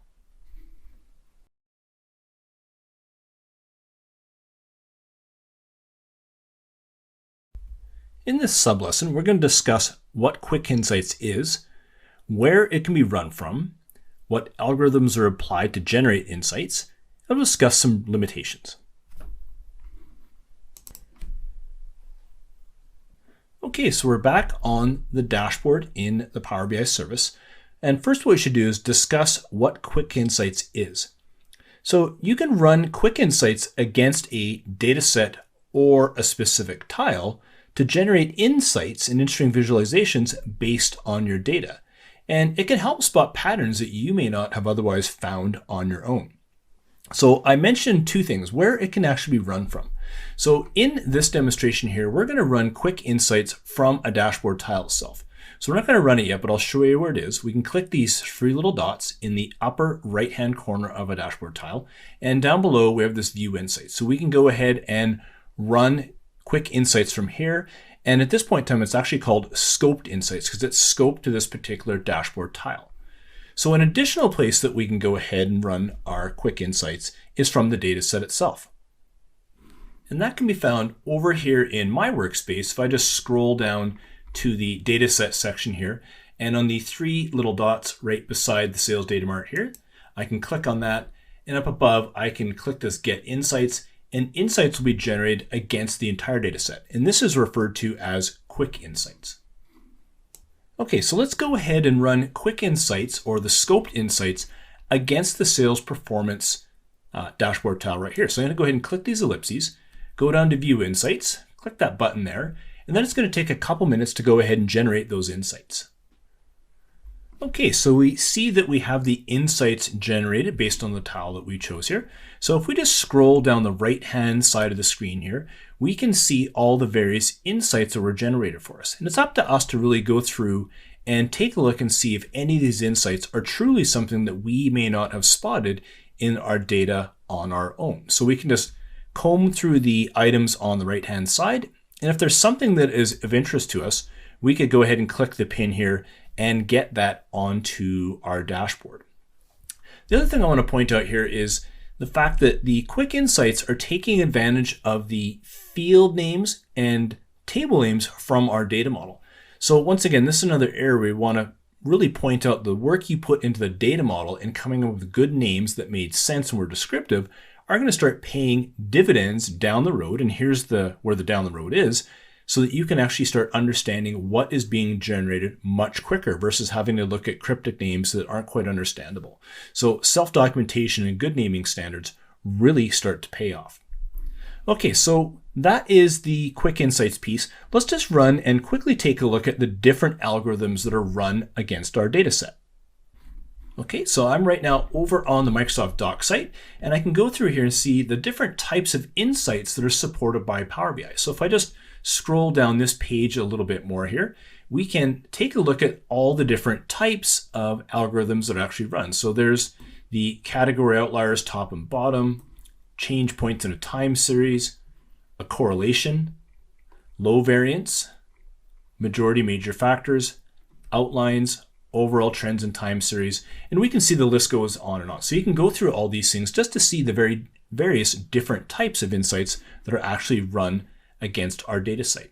Okay, so that takes us to the end of this sublesson here where we introduced you to Quick Insights.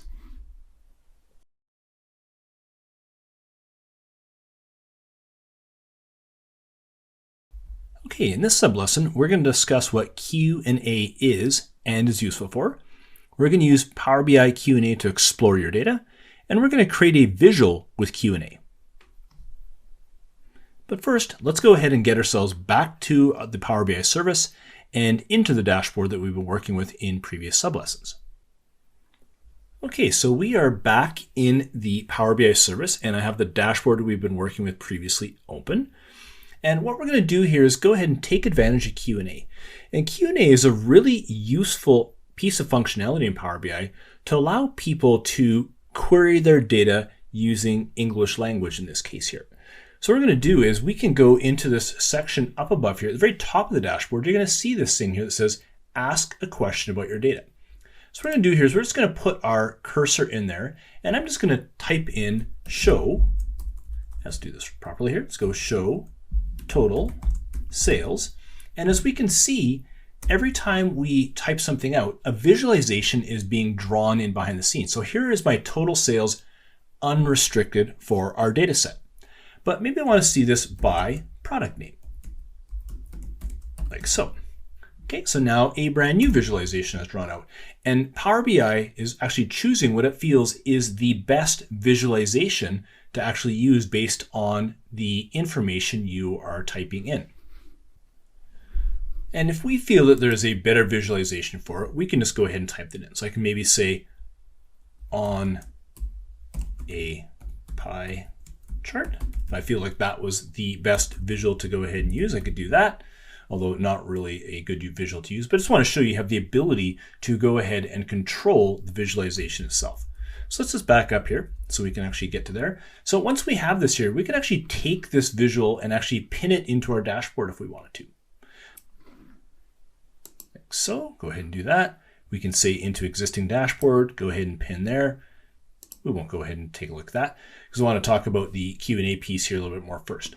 So we can see on the right-hand side of the screen here, we have our fields pane and the visualizations pane as well. So if I wanted to, I could actually choose other types of visuals for this. So if I wanted to maybe put this into a stack column chart, if that made sense, I could go here into stack bar if that made sense. A bunch of different visualizations I could go ahead and pick. So the nice thing is that the Q&A engine got us started and got us to a certain point, but we could then go in here and add additional filters. We can change the visual itself. Over here in the fields pane, we can take a look at the fields that have actually been included in the actual visualization itself. So there still is some customization that we can actually do to this visualization if we saw fit. And this is kind of a nice way to go ahead and explore your data. And one feature that I really like that I often demo in in-person classes is actually showing how the Power BI mobile device, you can hook it to the voice commands on your phone. I happen to use an Apple iPhone and I set up Siri, and I can actually speak into the actual app itself and have it draw out visualizations like this, which is rather interesting in terms of how just interactive your data can start becoming now on things like the mobile device. Okay, so that's all we really wanted to show you here about Q&A. We really just focused on Q&A here in the Power BI service itself. There is actually more you can do from an administrative perspective with Q&A, and you can actually do more with Q&A on the desktop in terms of refining the overall experience, but both of those are beyond the scope of this class. And we just wanted to introduce you into what Q&A is all about and what some of the things you could actually do with it are. All right, so that brings us to the end of this sublesson.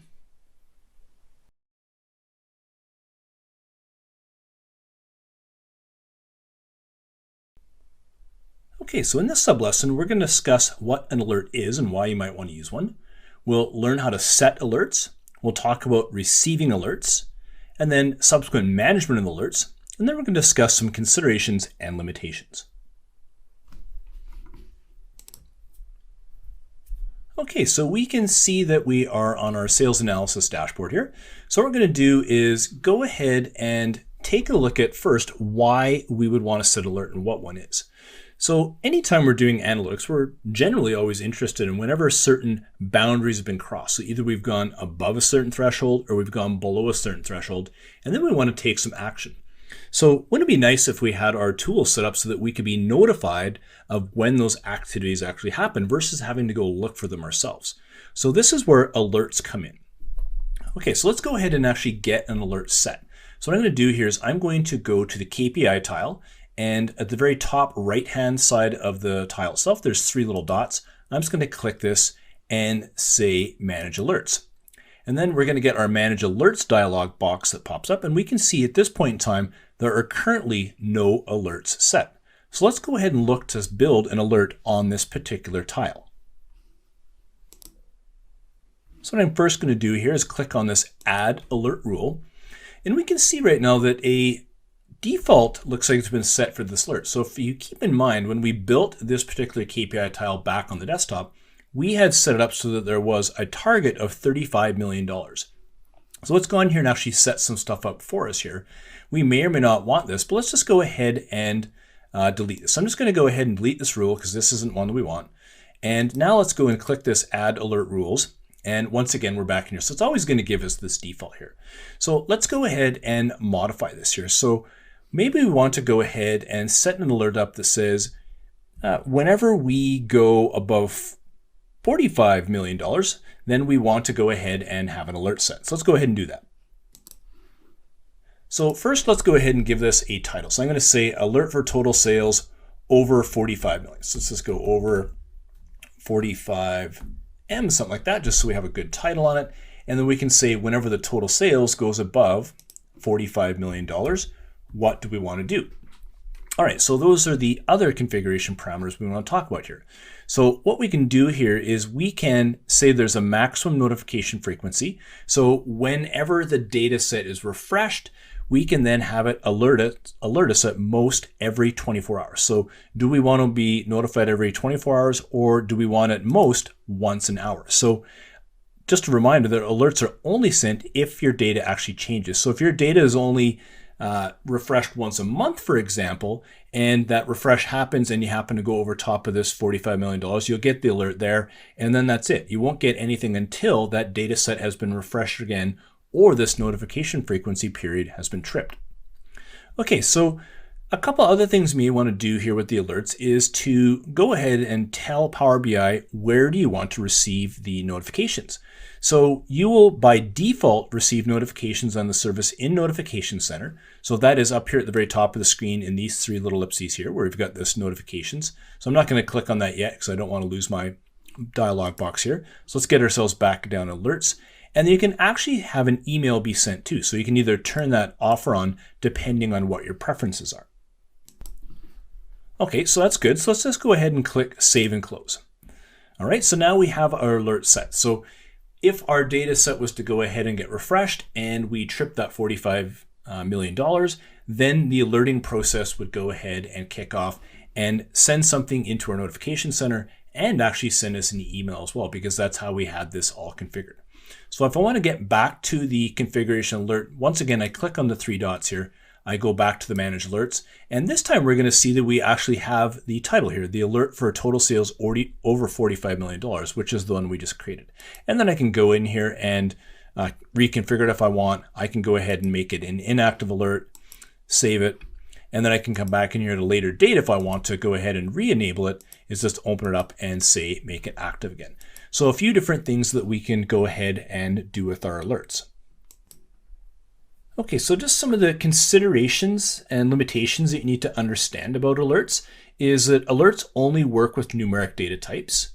Alerts only work on refreshed data. They won't work on static data sets, which makes sense because you need the data set to be refreshed in order for your limitations to be tripped. Alerts only work on streaming data if you build a KPI card or gauge. So that is one of the other limitations on alerts, is the fact that you can only do it on KPIs, cards, and gauges. And alerts aren't supported for card tiles with date time measures. So if you have date time measures on the card tiles, they won't work either. And finally, keep in mind that alerts are personal alerts, so they're for you and you only. So if you go ahead and share this dashboard out, those alerts will not go along with it. One other thing to just note on alerts here, let's just go ahead and show you in here, is if I go back to my actual alert here, if you do feel you want to go ahead and enhance alerts and do a little bit more with them, you do have the ability to use Microsoft Power Automate to trigger additional actions. That's beyond the scope of this class here, but that is a way to go ahead and do more with alerting over and above what you can actually do inside of Power BI. But that does require an additional skill set and some additional licensing, which you may or may not have. But I just want to point that out, that ability is actually there. All right, so that brings us to the end of this sublesson.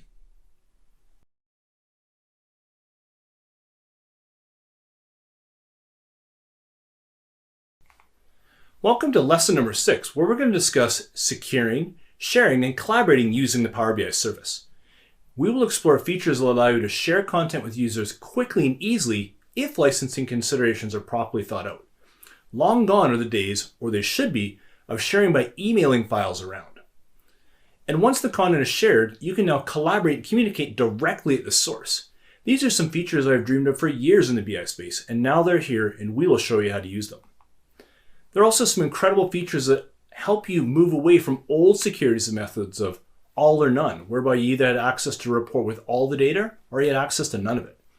Using many of these features discussed so far, plus the security features, can really help enable the development of fewer reports and fewer data models. And this is something we really try to emphasize every time we teach Power BI, is using these features really does reduce what you actually have out there and enables you to move closer and closer to that central version of the truth. Okay, so objectives for this particular lesson are, first, we're going to talk about sharing dashboards and reports. Second, we're going to go through and explore comments and reports and dashboards. And finally, we're going to discuss setting up role level security. Let's begin.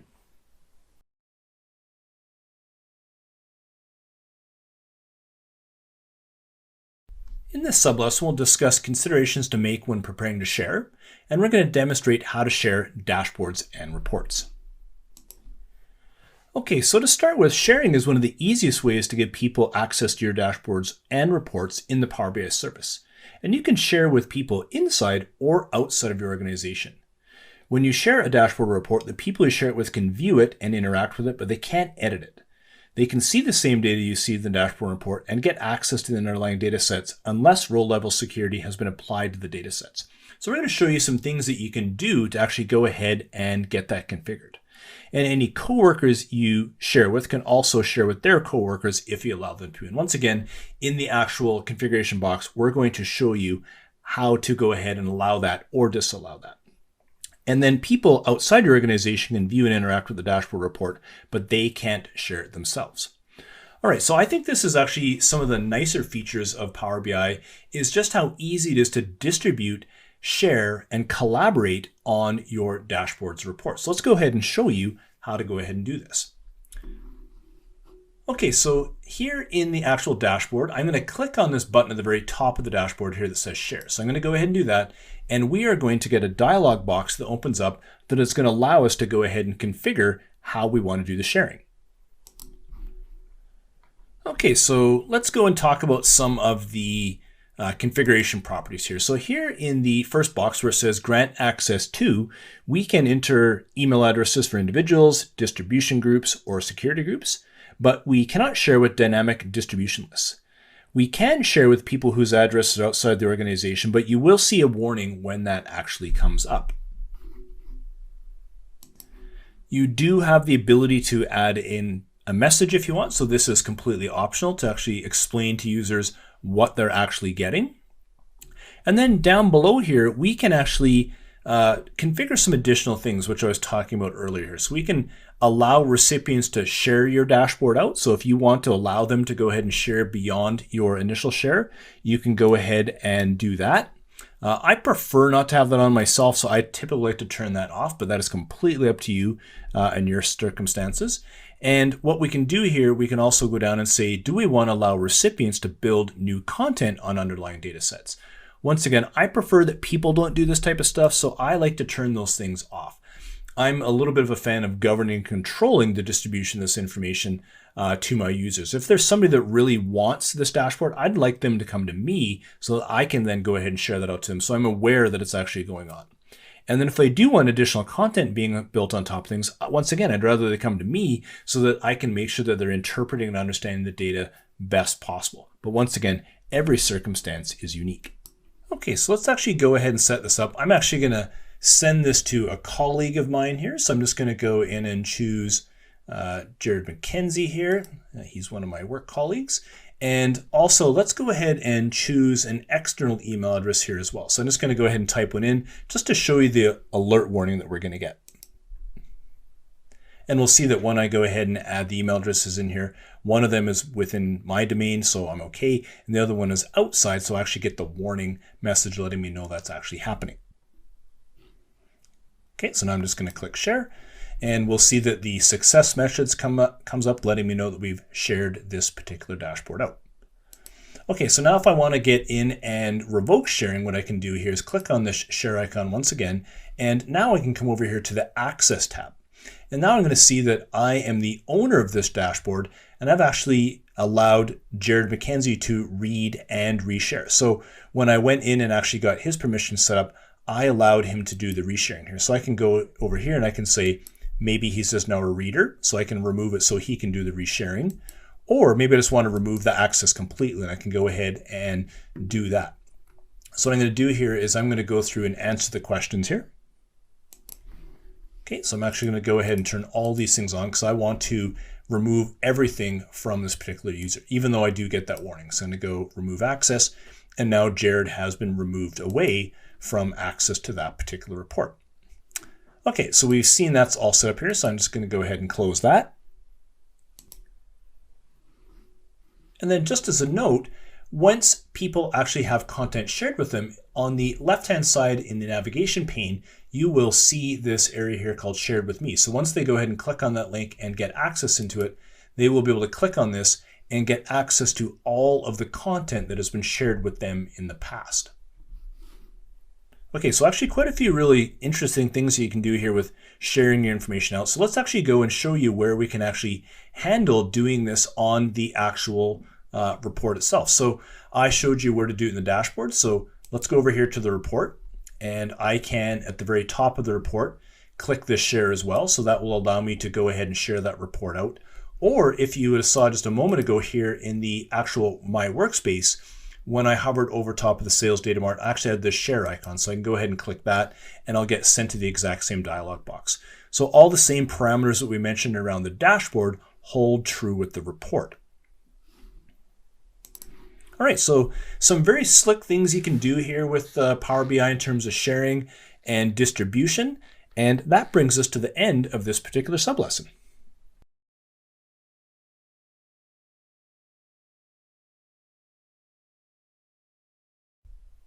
Okay, so in this sublesson, we're going to introduce comments in reports and dashboards, and then we're going to go through a demonstration of both. Okay, so in the Power BI service, you have some incredible abilities to go ahead and comment on reports, dashboard tiles, or an entire dashboard. And you can direct comments at an individual or make them generic in nature. So let's go ahead and actually show you how to do this on the dashboard. So let's go ahead and do the dashboard level first. So up at the very top of the screen here, you're going to notice this comment. If I go ahead and click on this, this is going to make a comment on the entire dashboard. So I can go ahead and make a general comment in here saying, hey, looks good or something like that. And this will be directed to the entire audience of this dashboard here. But maybe I want to actually target it at a specific user. So maybe I want to go ahead and get this to Jared McKenzie, like so. So I can say, hey, this looks good as well. So I can go ahead and post this comment over to Jared. And now we get a conversation thread going on this entire dashboard. So I can do that. I can actually go over to an individual tile. So I'm over here on the sales performance now. I can go and do the exact same thing. And maybe I can go in here and once again say Jared, oops, let's actually get this typed right. Jared McKenzie, sales are trending, right? Are trending. Something like that. I can go ahead and make that post there. And now that is being denoted for the specific tile. So it's spotlighted the tile for this conversation here. We can see that right there now has shown this tile in spotlight mode. And we can see a little tile conversation right here as well. So if I click on that, it will go ahead and pull this up. So once again, I can comment at the dashboard level itself or at the individual tile. So those are two places you can do comments. Now I actually want to show you how to go about doing this at the report level. So I'm just going to click on My Workspace here, go over to the report. Let's just go ahead and pick the sales data mart. I can actually go in here and actually click the comment button as well and actually add in comments basically the same way I did back in the dashboard, where I can make them generic in nature, or I can direct them at the entire audience. So one of the really nice things about when you add a comment to a report, Power BI will capture the current filter and slicer values and essentially create a bookmark for you. This means that when you select or respond to a comment, the report page or report visual may change to show you the filter and slicer selections are active when the comment was first added, which is absolutely fantastic, because if you're making a comment on a specific view of the dashboard, we actually want that commentary and that has been placed in there to come along with the filter context, so we get back to the information that user was actually looking at.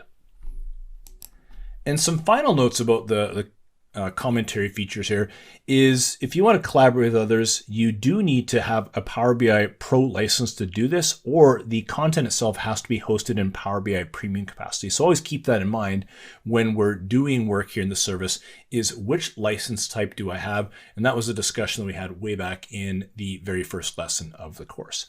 All right, so that takes us to the very end of this sub lesson on using comments in dashboards and reports.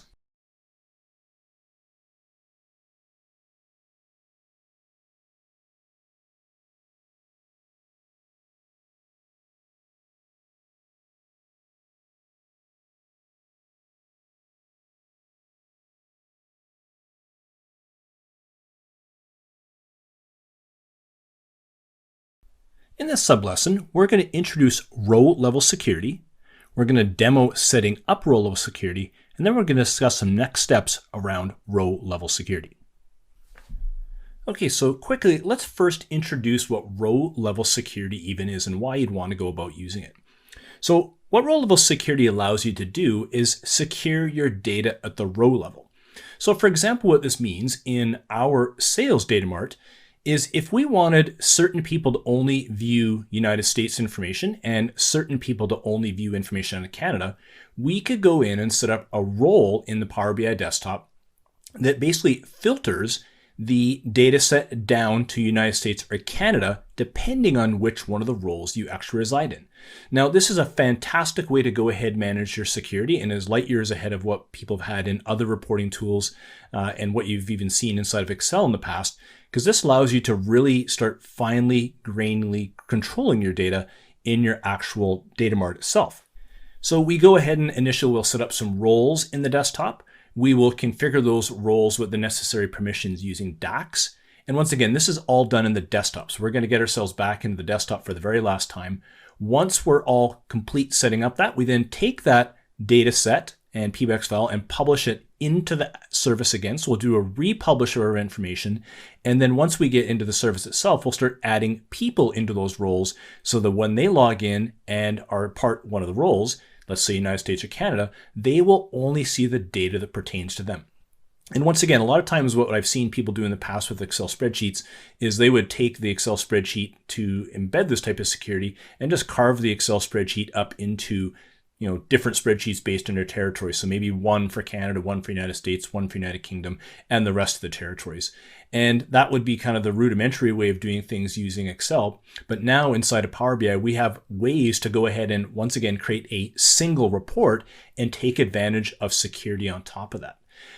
A new piece of security that's been added into Power BI that is still very new to the tool itself. It was only introduced back in February of 2021, and it's beyond the scope of this class, but it's worth mentioning now, is what's called object level security. So now where we can go in and start controlling columns of data and individual tables. So this is new and emerging functionality inside of Power BI, once again, beyond the scope of this class, but between the two, you're going to have some very cutting edge ways to go ahead and secure the data you want to share with your organization. Okay, so let's go ahead and get the supporting file open for this particular sublesson. So we're going to open up the sales data mart that is in the lesson 6 folder, and we'll give it a moment to go ahead and open. Okay, so my desktop file's open here. What we're going to do first here is go to the modeling tab. So we're going to click on the modeling tab, and then over under this securities group of commands, we can see that we've got something called manage roles. So first we're going to go ahead and get our roles set up. So I'm going to go ahead and click on Manage Roles, and we're going to get prompted with this dialog box here. Okay, so the first thing we're going to do is we're going to go ahead and create 2 roles. So I'm going to go ahead and click the Create button here to go ahead and create our roles.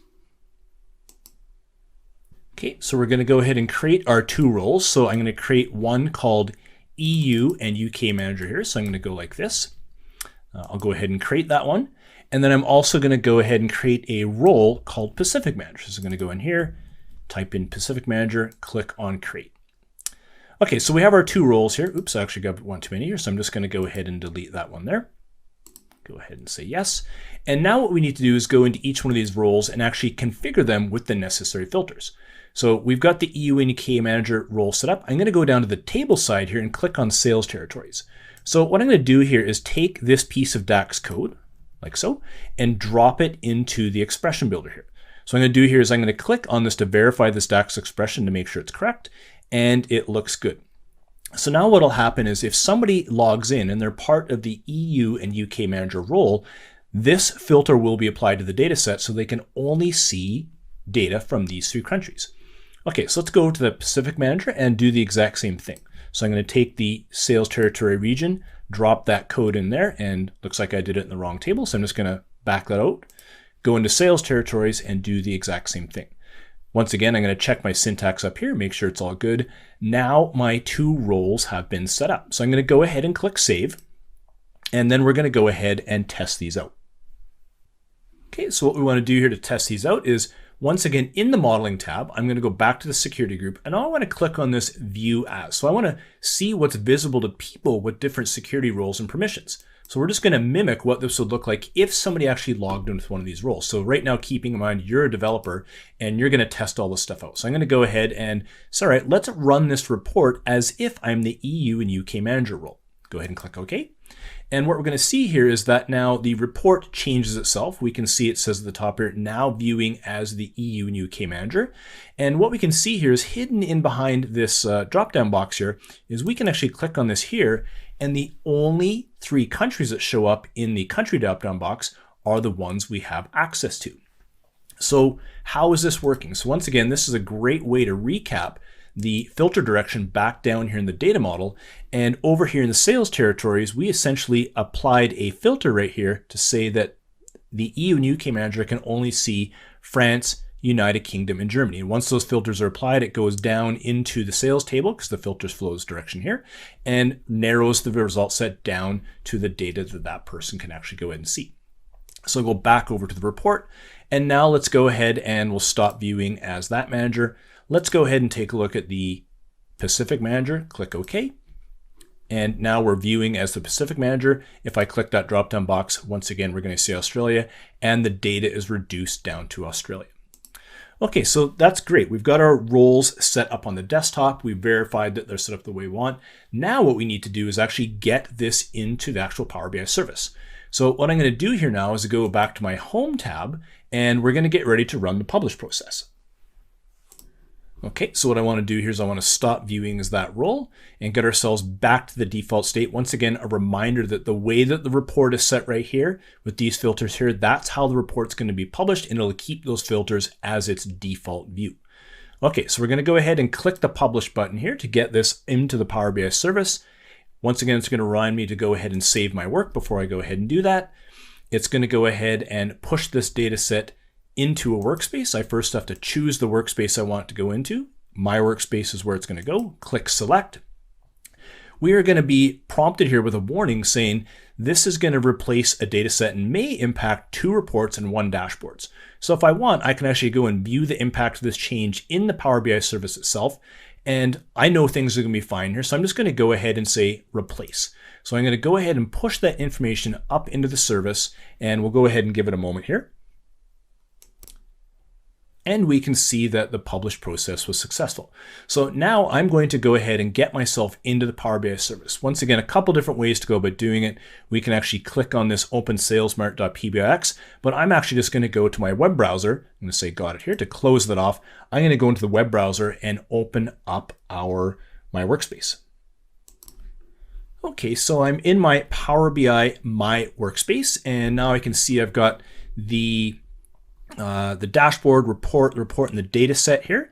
We can also see that everything has been recently refreshed. So as of right now, these times are actually a current refresh of this. So what I'm going to do here now is I'm actually going to go into my actual data set. So I'm going to go ahead and click on the sales data mart. Okay, so let's go on to the sales data mart here. I'm going to find the 3 ellipses right here. I'm going to click on this. And what we can see here is a set of commands here. So I'm going to go to the security command right here. And what we can see now is we're being brought to the row level security dialog box. So now what I want to do here is I could go in and add in various people into this group here. So I can go ahead and add people via email address as individuals or groups here if I wanted to. So I'm not actually going to go ahead and add any people into here. I'm just going to show you mimicking this on the service as well. So now what I can do is we'll click these 3 little ellipses and actually we'll test the security out in the service itself. Okay, so let's go ahead and let's take a look and see what this report looks like if we ran it as the EU and UK manager. Let's click on the ellipses, say test as role. Now it'll bring it back to the report as we saw it back in the service. And we can see now that we're viewing this as the EU and UK manager. And if we go to the drop-down box, here are the actual countries we can see. So basically the exact same thing we saw back on our desktop. So once again, we really like to go through the progressions here to make sure the security is exactly what we want. Things are working, got published into the service properly. So we're constantly testing the things out. Now we're ready to start adding people into those individual roles, either via individual email addresses or groups. So a few different ways to go about doing that. Okay, so that's as far as we're actually going to take this example here. So I'm just going to go ahead and go back to my role of a security dialog box and leave this discussion here. Often what will come up as some additional topics here, what is called dynamic role level security. So in this case here, this data model we built up does not have a security model that we can borrow from. We actually have to go ahead and create it on our own. And this is a very common scenario in a lot of people's analytics as they're pulling data from spreadsheets and text files and maybe various different sources, as there isn't a security model built around it. They need to do that on their own. But what if you have a security model already in place in a source system?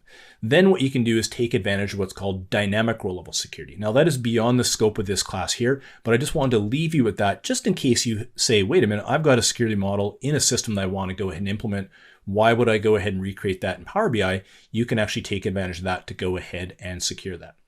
And just as a final reminder, some really new stuff that's come out in Power BI as of the end of February 2021 is what's called object level security. So I'm personally very excited to start taking a look at that because there are many different ways to go ahead and secure your data inside of Power BI to really give that robustness around a security model to give you the confidence to distribute your information out to individual users. Okay, so that brings us to the end of this sub-lesson on row level security.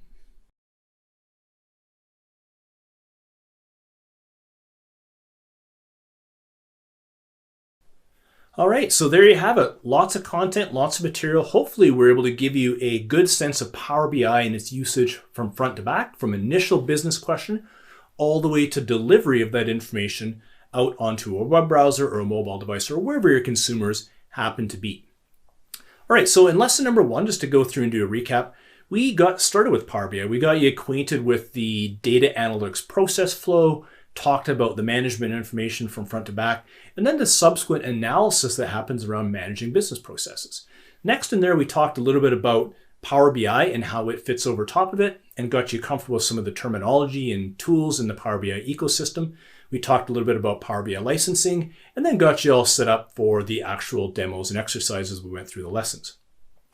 In lesson number 2, we did a lot of work on importing and transforming data using the Power Query Editor. And this is often the hardest part of analytics, is going out and finding your data sources, understanding that data, getting it cleansed, and ready for self-service reporting. So hopefully we gave you enough knowledge to actually go and start tackling those challenges on your own.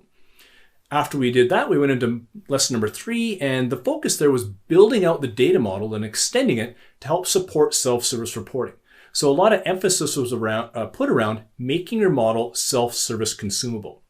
So we talked a lot about that in lesson number 3. In lesson number 4, we talked about developing reports and visualizations using the Power BI desktop.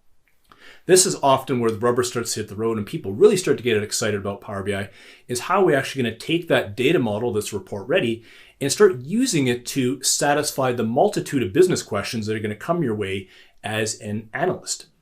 In lesson number 5, we went through and talked about enhancing the experience in the Power BI service. So once we've done a certain amount of work on the Power BI desktop, we then took that work and published it in the Power BI service so that our consumers could then interact with that work. And we really wanted to enhance the value of the different pieces of the Power BI service for those consumers.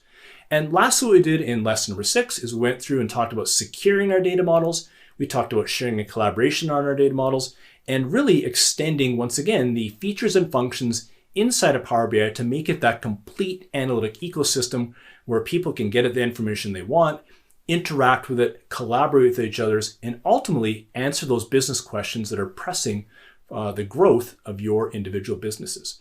All right, I had a lot of fun teaching this class to you. Once again, hopefully you have the confidence now to go out and start using Power BI to build that next generation Power BI application in your organization.